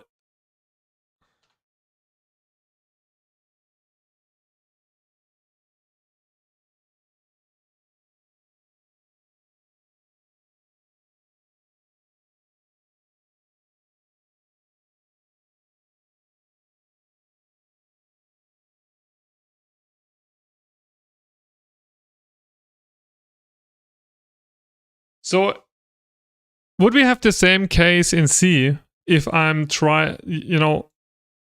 because this is like const, right? Yeah, I can change A, but I can't change this value because I'm making a copy to A. But how is this handled in C?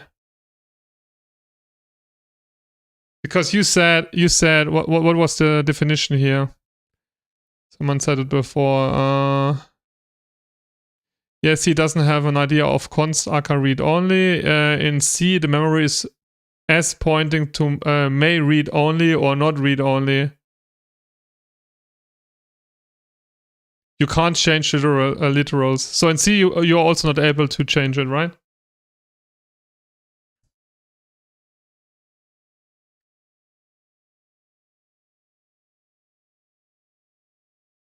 So then we could print this out, right, if you want to.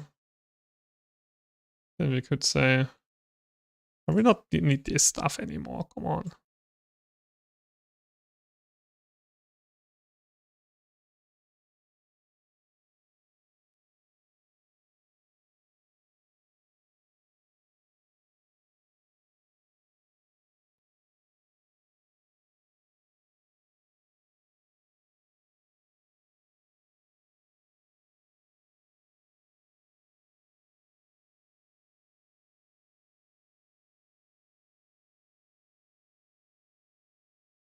Wait, how I'm gonna print this out?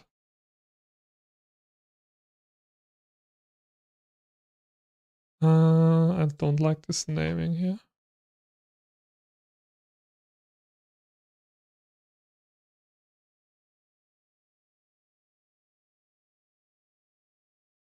So now we should get the 111. Yeah.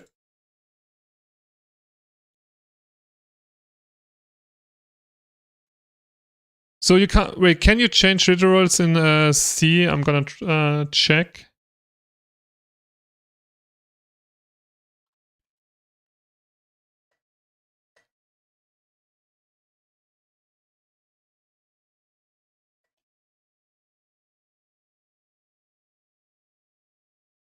Okay, they are const. Okay.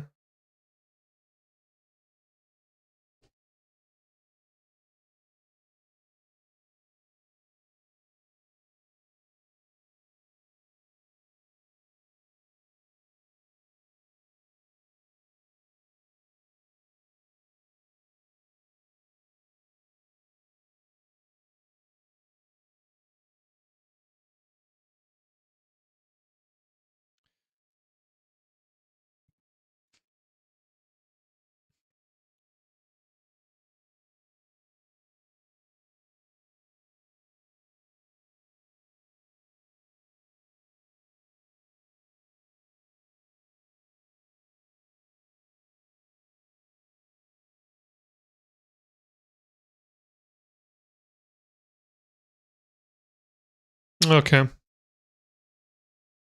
What I mean when I said C didn't have a concept of read only was the type cannot be declared read only. Const int is not a thing in really, but why why I'm getting something like this in ChatGPT const char. So ChatGPT is mixing something up, correct? I have an C example, const char asterisk str hello world. So we have no const in C.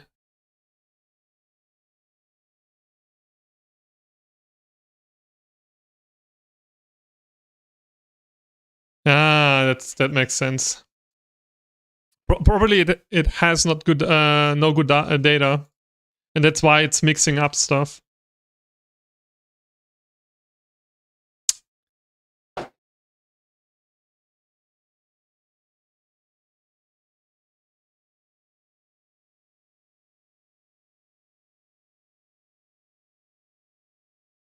What else should I learn about C?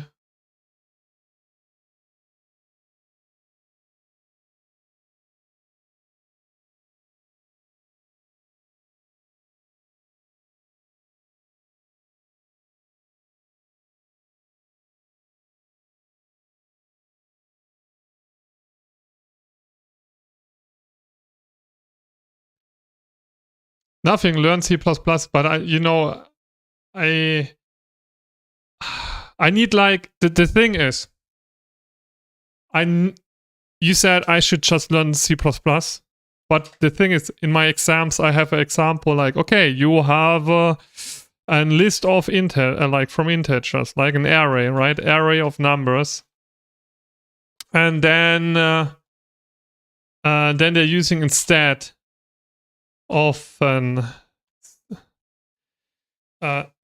C++ array, they're using a C-style array in a C++ environment. So I have to know how this C-style array is, for example, working. Do I have also other stuff like this? What should I know for my exams?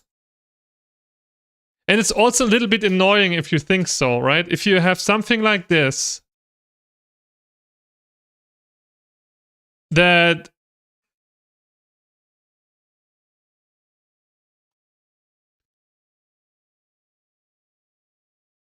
C-style arrays are still C++. Yeah, everything is C++. Okay, is there a scenario that the C-style array is performing better than the C++ array or vector? I mean, I was yesterday able to optimize my quicksort a lot, just with the C++ features, and I just outperformed the solution from my exercise by, I don't know, 40 times. It is better than vectors? I don't know, to be honest. My solution yesterday was like 40 times faster.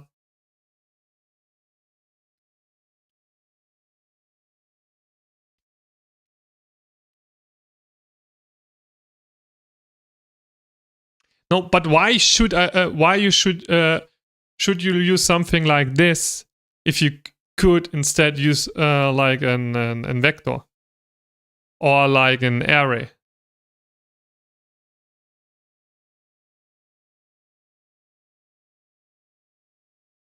Maybe there are some use cases, but what is the use case if you want to use something like this? What is like, what you're getting out of that?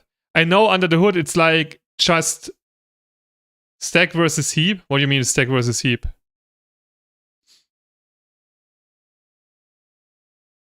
Explain, please.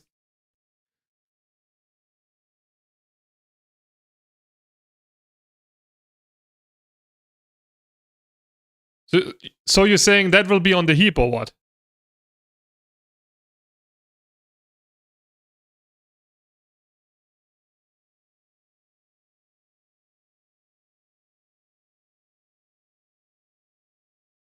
Vector you malloc like. So if you have a vector, it's like you're allocating the data on the heap.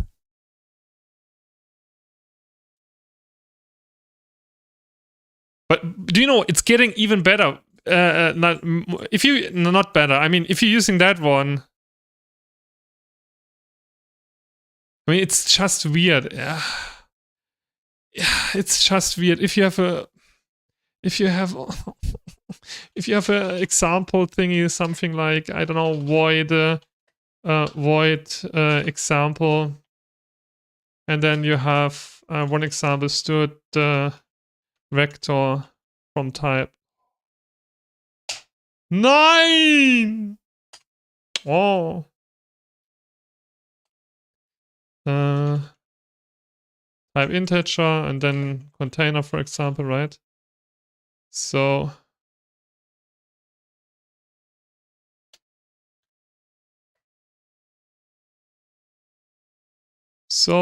you have that one, yeah, for example.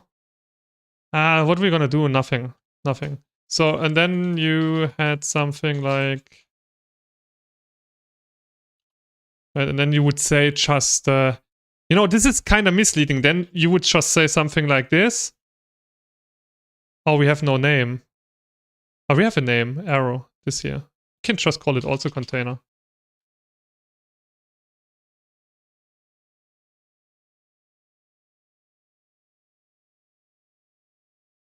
What is wrong?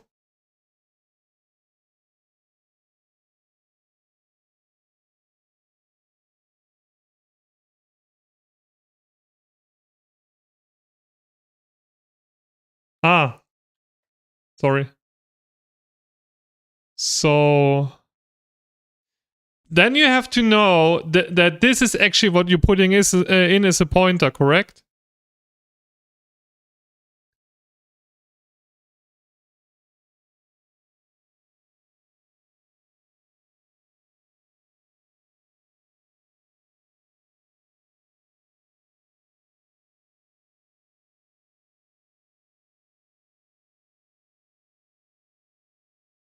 See arrays and std arrays, the element is allocated in line with the objects, while std vector is dynamically allocated.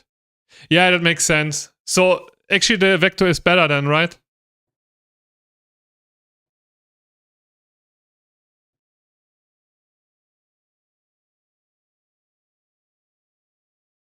No? Vector is different, just different, okay. But why you should use like this here for sorting a list, right? I mean, you can just use the features of a vector, and you have also the benefit of that you can just using the reference, but this is like, instead of here you're using a pointer, this is fine. The benefits is also you have here like the small optimization. Right? If I'm remembering correct, that if you have only 4 integers, the allocation will be different. So it will be on the stack instead of the heap. Am I correct? Something like this. So if you have, for example, only, if I'm remembering correct, 4 numbers, it is better to make the copy. If it's bigger than 4, and that depends also again, right? if you have bigger numbers, you're going for the reference, right? The size of a vector can grow and shrink. Yeah, I mean you can all for the vector reference. No, this is not true because of the small optimization. Where is it? Wait, I'm gonna. I think it's not true. Wait 1 second. Because you adding here a little bit overhead, and if you have only big. Wait, where is it? I'm gonna find it. 1 second. Vector. Small optimization. I mean, we had a talk. We had like a talk about the topic. Where is it? Let me see. Where was it?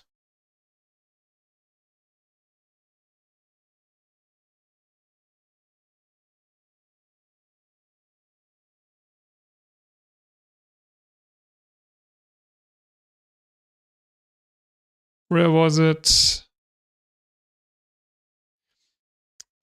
Maybe someone's know this, like this small optimization stuff, how that is implemented in the vectors. Because I'm remembering it after I checked that. What was it? It was like I just compared the array with the vector, and then I was kind of surprised that actually, what was it? That the vector was bigger, right? Something like this. Or smaller. It was smaller, right? Because we had only 4 numbers or something like this. Then the stood array thingy. Because of the optimization. It was for the strings. It was for the strings. You're correct. That is the reason why sometimes you should repeat things, right? So then you can just copy the string if you're using strings. Yeah, okay. But maybe for numbers, it's also cheaper to make a copy instead of... Can we read it up somewhere? Let me see. C++, vector, string, small optimization.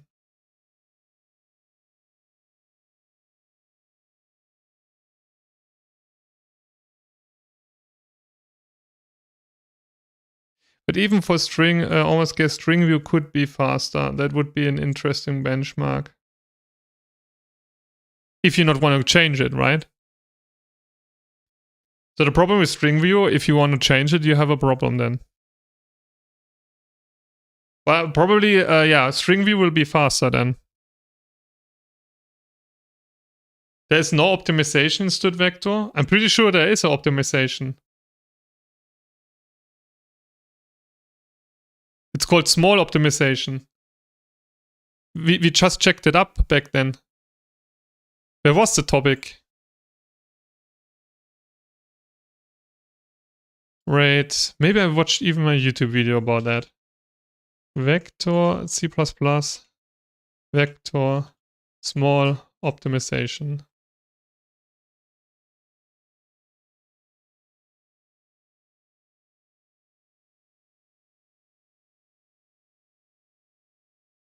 A small string optimization is... wait, I have to check. Hey, what's up guys? My name is Achono. Wait, where was it?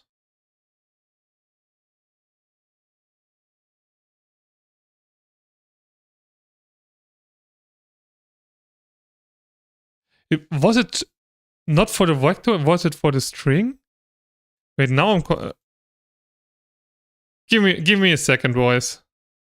I'm mixing up stuff, right? Yeah. It was not the vector, it was the string.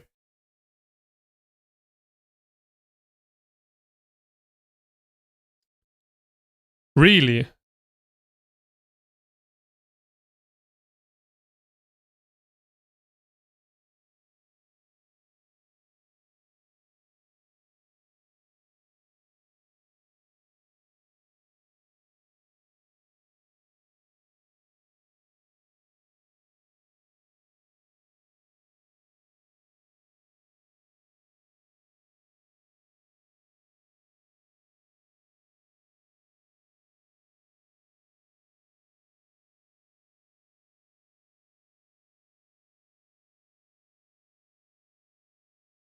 What do you mean? Honestly, at this point, a lot of my C++ knowledge is good feeling. What do you mean? But I don't fully remember if Vector does. I'm just checking it up quick.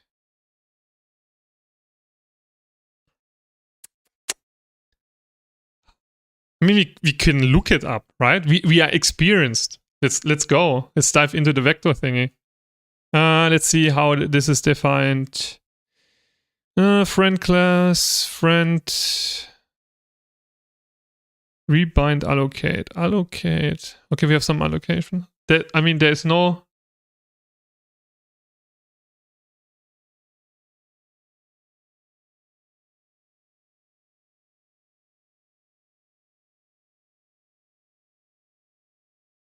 Oh, this is so nice that we have this in here.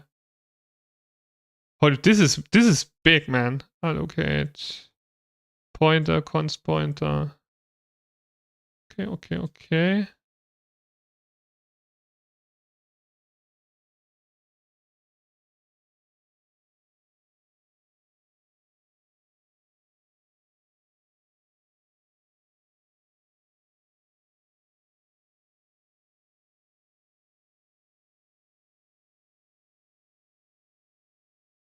There's no optimization here.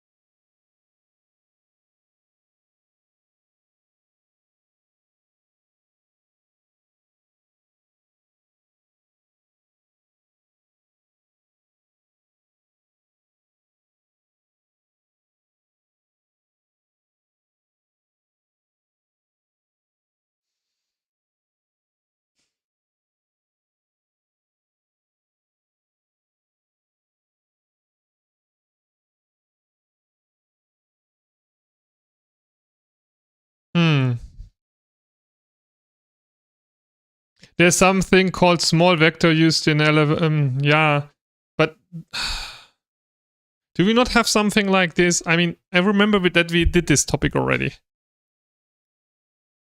But probably it was the string.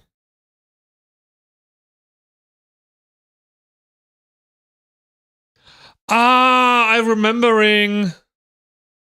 We compared the vector. The question was, what is the difference about a vector? What is the difference about std vector, std array, and std string? Because even like the std string is kind of an array, right? But you have this small optimization.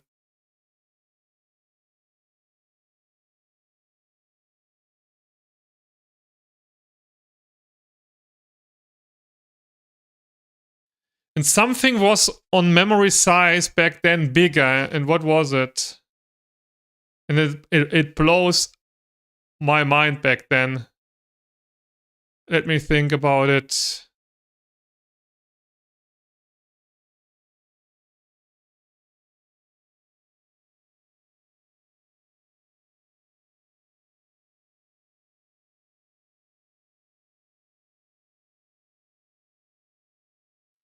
What was bigger? What was bigger, the string or the vector? I think the vector. Oh wait, we can just test it. I mean, this is a good thing. Let's test it quick. So we're doing like we're doing a string, right? Okay, we're doing a string with vectors. So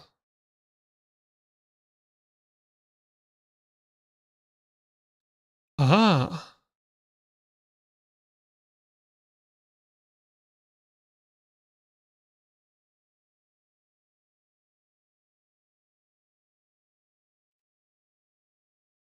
then we did like no.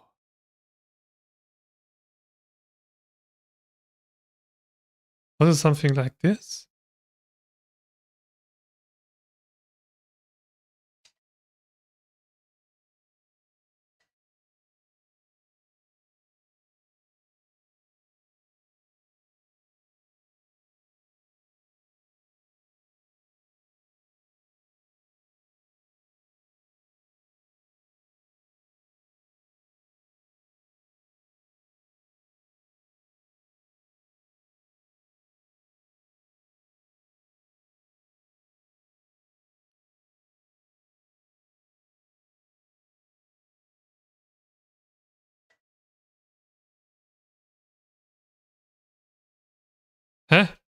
Huh?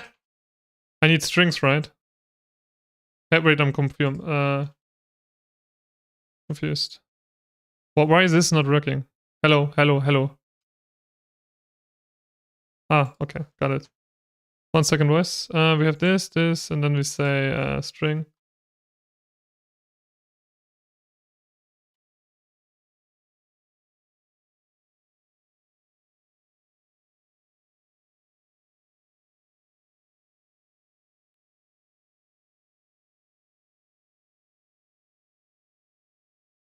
And then we have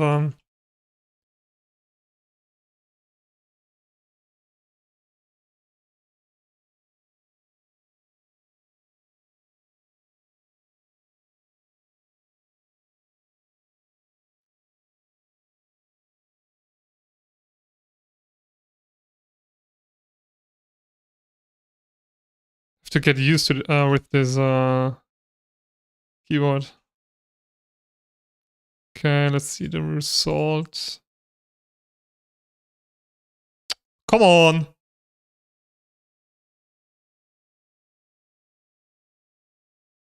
Exactly, that was the mind-blowing thing. Why is string better than... It was something like this, right? Why is the vector have less size? Oh ne, no, nein, das macht keinen Sinn. Sorry guys, sorry, big sorry here. Wait, why is it like that? No, it makes no sense. How can get a size? This is just the size of this thing is here. It's funny that I can get confused after some time. That you're mixing up knowledge and then you're confused again in C++. This is really interesting. But it's maybe it's just a problem what I have. To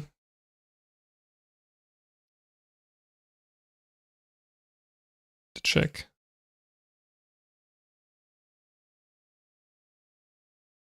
How can check for the size, like of the memory size? Size of, yeah, correct. Have to use size of. Yeah, size of vector. You can mix up stuff so easily, man.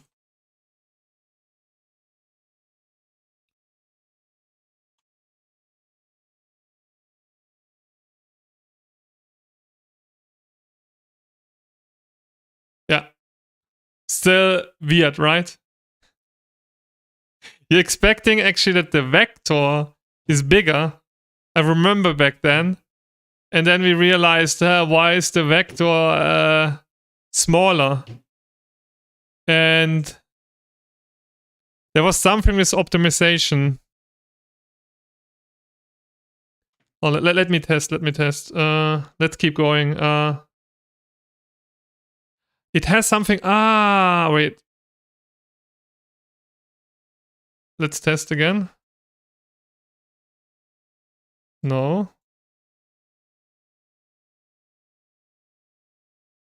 Nothing with that one.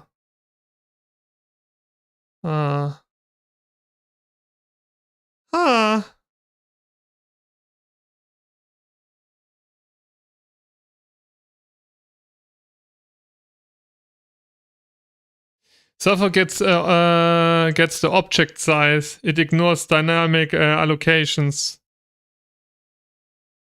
So this is the reason. But size isn't all the memory footprint. Too lazy to look it up? What do you mean? You just need to code up a bunch of projects, that way you will slowly start remembering.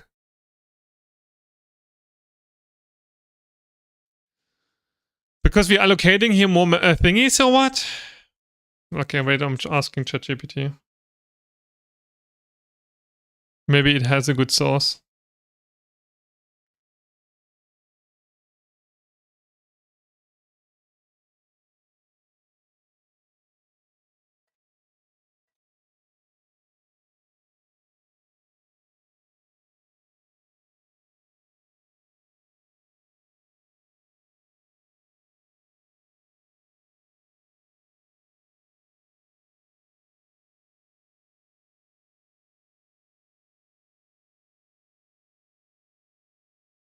But you're correct. However, it's important to note that the size of returns the size in bytes of the object itself, not the size of the data it holds.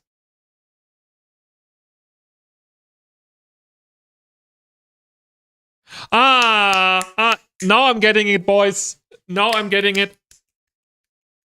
So I'm remembering it. It's funny that I'm going through the same rabbit hole again.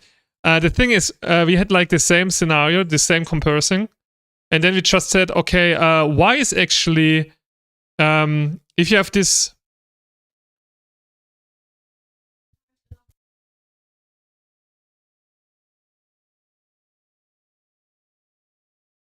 So I'm remembering, guys. Even if you have nothing, if it's empty, right? Even if it's empty, the vector will be like object-wise smaller than the string. And that was back then my question, what I have.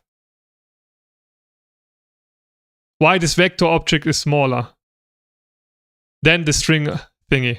And do you know the answer? I know it. I know it. Because the strings hold this optimization stuff. And that's why the string, the stud string is bigger than the object from stud string is bigger than the stud vector thingy. Because if you're diving into that one here, we have somewhere like some optimization happening. And that's the reason why the object is bigger compared to the stud vector. Am I correct? Huh?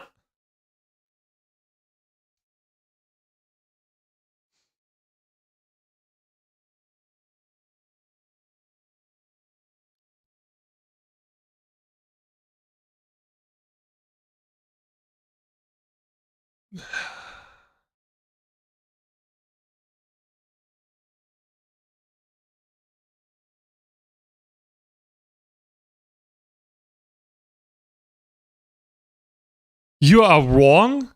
Why I'm wrong?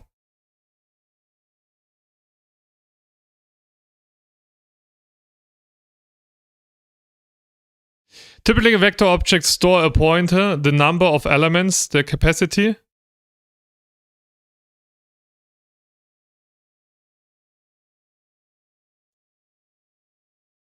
Yeah, no, but the string, the stud string is bigger because of because the object stud string is bigger because of the optimization definition.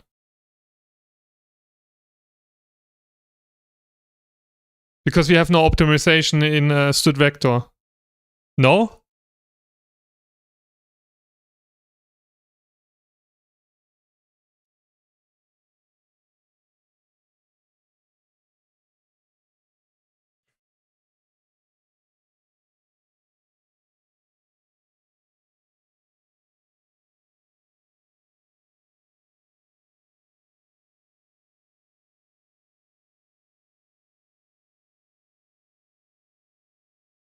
Give me a second.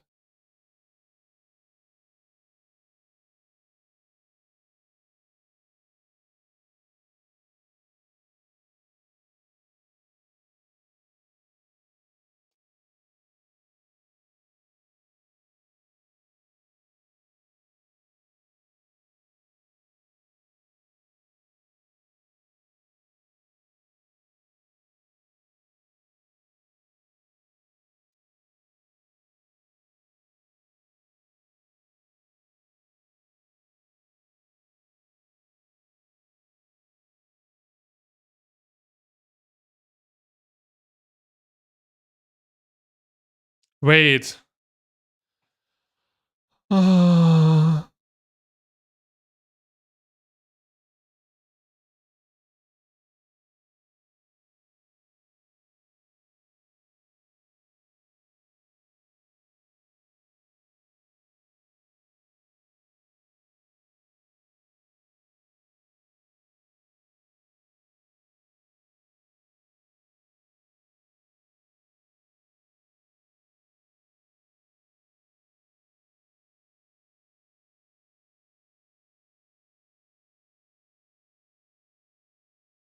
So ChatGPT just said like character data. the actual text and the information like the length of the string. The size of a std string objects includes the size of these components. The actual text data is often dynamically allocated on the heap. Okay, now here comes the std vector, std string. And std vector object holds a dynamic arrays of an element for a std vector, std string. These elements are std string objects.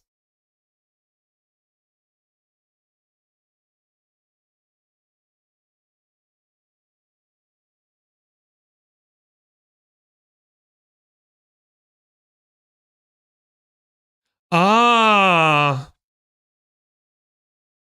Oh. That makes absolutely sense. The std vector itself includes information about the size and capacity of the vector. The number of elements it can currently hold without relocation. No, it's a reallocation, right? This information is addition to the memory used by the actual elements.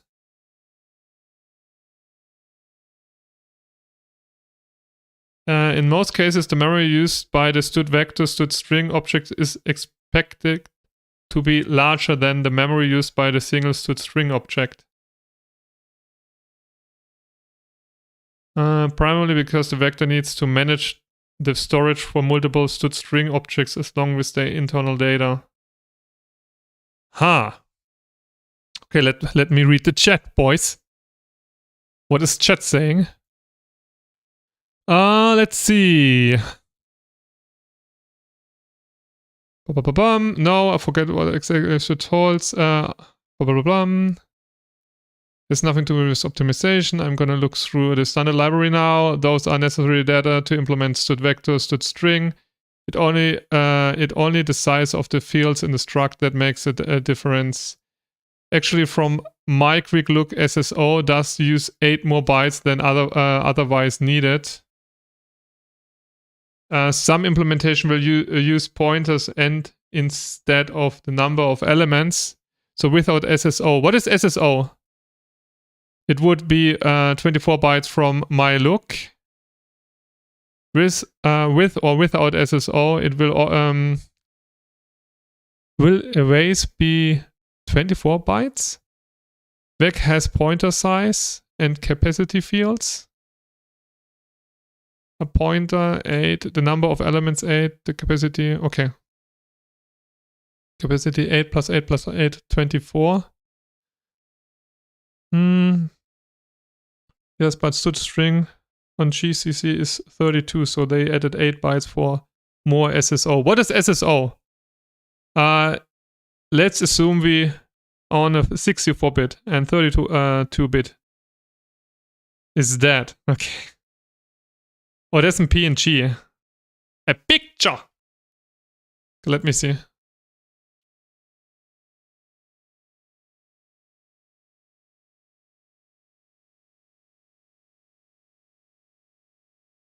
Interesting.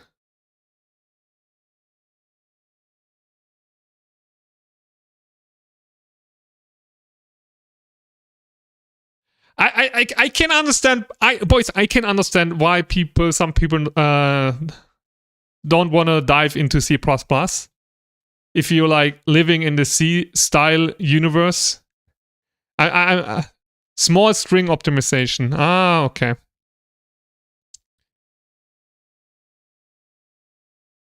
So the 8 bytes are for the small string optimization. And we have the small string optimization for the std string, correct?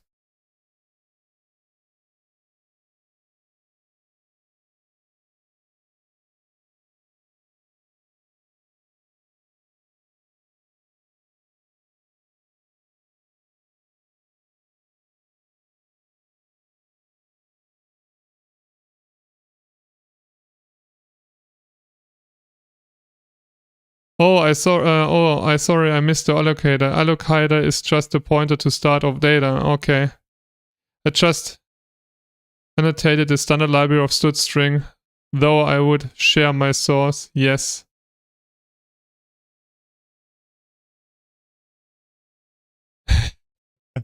But so I was not incorrect. And that's the reason why string is bigger, correct? Because of the SSO, small string optimization.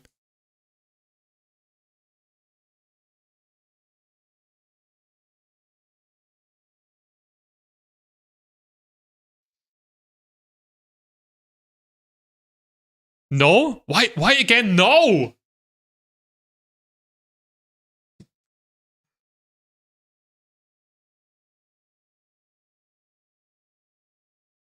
Yes, some implementation put more bytes into the std string for SSO.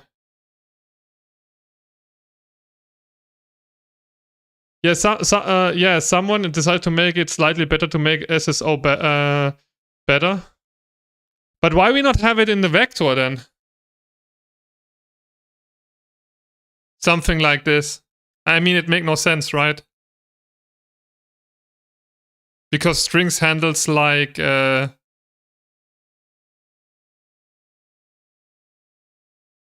okay, it depends also on the compiler. Or what?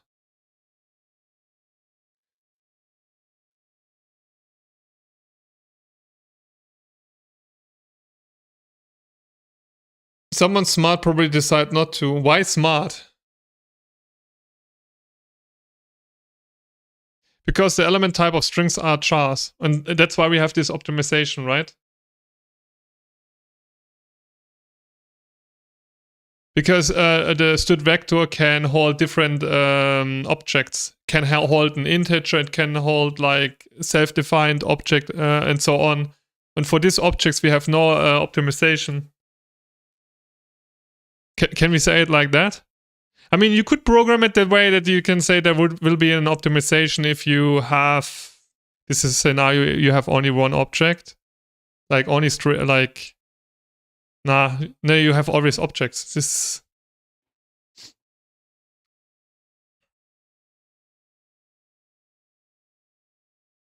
So why SSO is diminishing on std vector? You totally could optimize small vectors, but will it actually be faster? That's the question. I mean, that would be a fun project, huh? And then we push it for the next C++ release. Huh? Should we do something like this? Just for justice. That would be funny.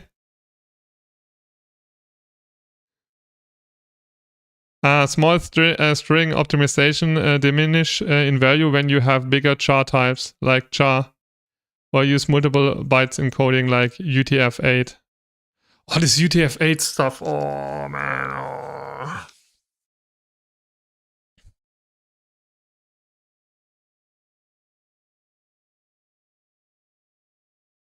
So guys, if you have good sources about this topic, please send it or just send it me over my Discord and I will just check it out. Tomorrow I'm not able to stream because I have to go to the doctor. And probably on Saturday or something. But I keep going through this C-style topic. But I think I have the most things here. You don't need to dig into this. This is pure distraction. No, in the beginning, you know, that was like in the beginning I had like a huge problem where I started to do a C++ thing because you're not really understanding what's happening under the hood, you know. And that's also, maybe it's better to start with C and then jump to C++. But then you have the problem that you're not using the C++ features, right? You're just using, for example, the C-style array instead. I mean, back then it was my question, what is it? I just realized, okay, what is an array? I mean, okay, like std vector is also kind of an array, right? Like, no, it's, you can say also it is not, right? It's completely defined differently. Let's say you use std string basic wchar-t on Linux is 4 byte and the SSO capacity is 15. that means you only get 3 wchar before it get dynamically allocated, which is not much of value of. Ah, okay.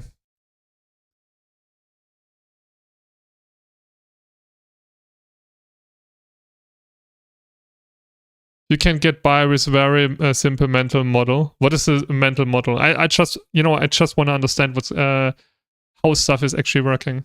I mean, that's why I'm learning also C++. But I'm also understanding that you not have to do it. You can just use the stuff, right? But it is interesting. I mean, I just checked yesterday how how this swap thing is working in C++, because I just implemented it in my quicksort, and I had like such an performance improvement. That was insane.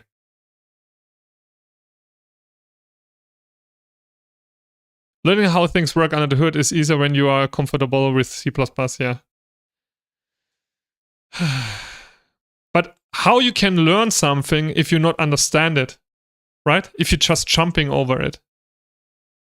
I mean, I'm just here now, and I can maybe understand stuff a little bit better because I just dig deep into some topics. Of course, it's super painful in the beginning, even more. But how you can make then otherwise progress?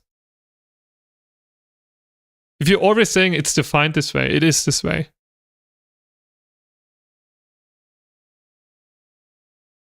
Yeah, I should go more into template programming. I'm gonna check this out.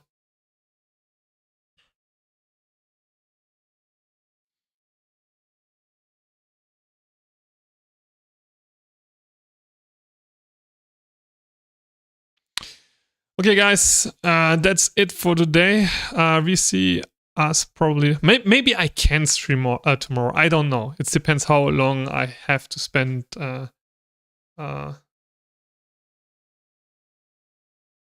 At the doctor. Is it called at the doctor? I don't know. In the hospital, right? You don't need to learn from the bottom up, learn from the top down is valid way to learn. Really, is it like that? I don't know. I really don't know.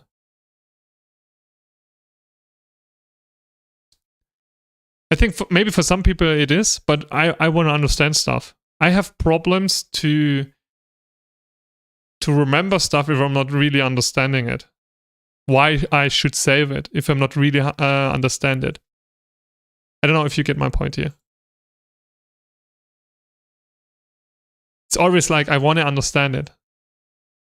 Otherwise I'm confused and it makes me angry. I know that's not the easiest approach to learn a language.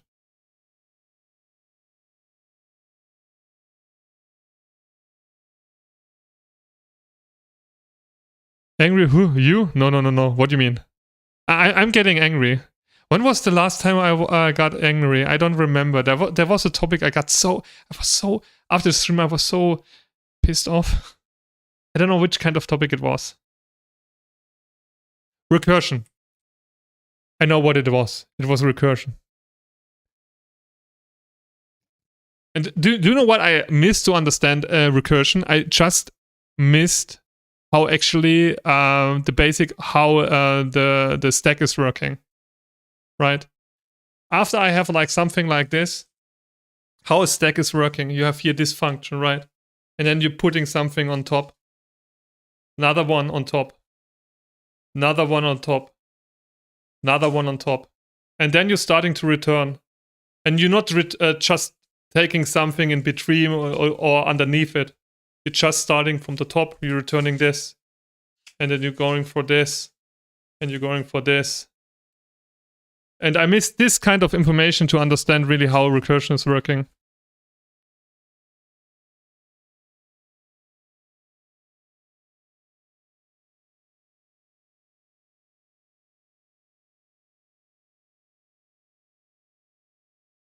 Yeah, but you are getting a bit ahead of your yourself. I think you're still struggling with declaring as initializing a C-style array because I'm not there was no use case for me to use it, right? I mean, why should use for the things what I did? Why should I use a C-style array?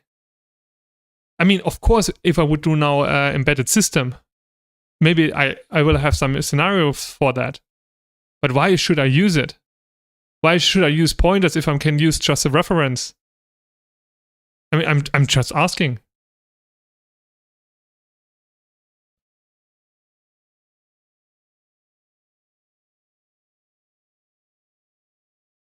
I mean,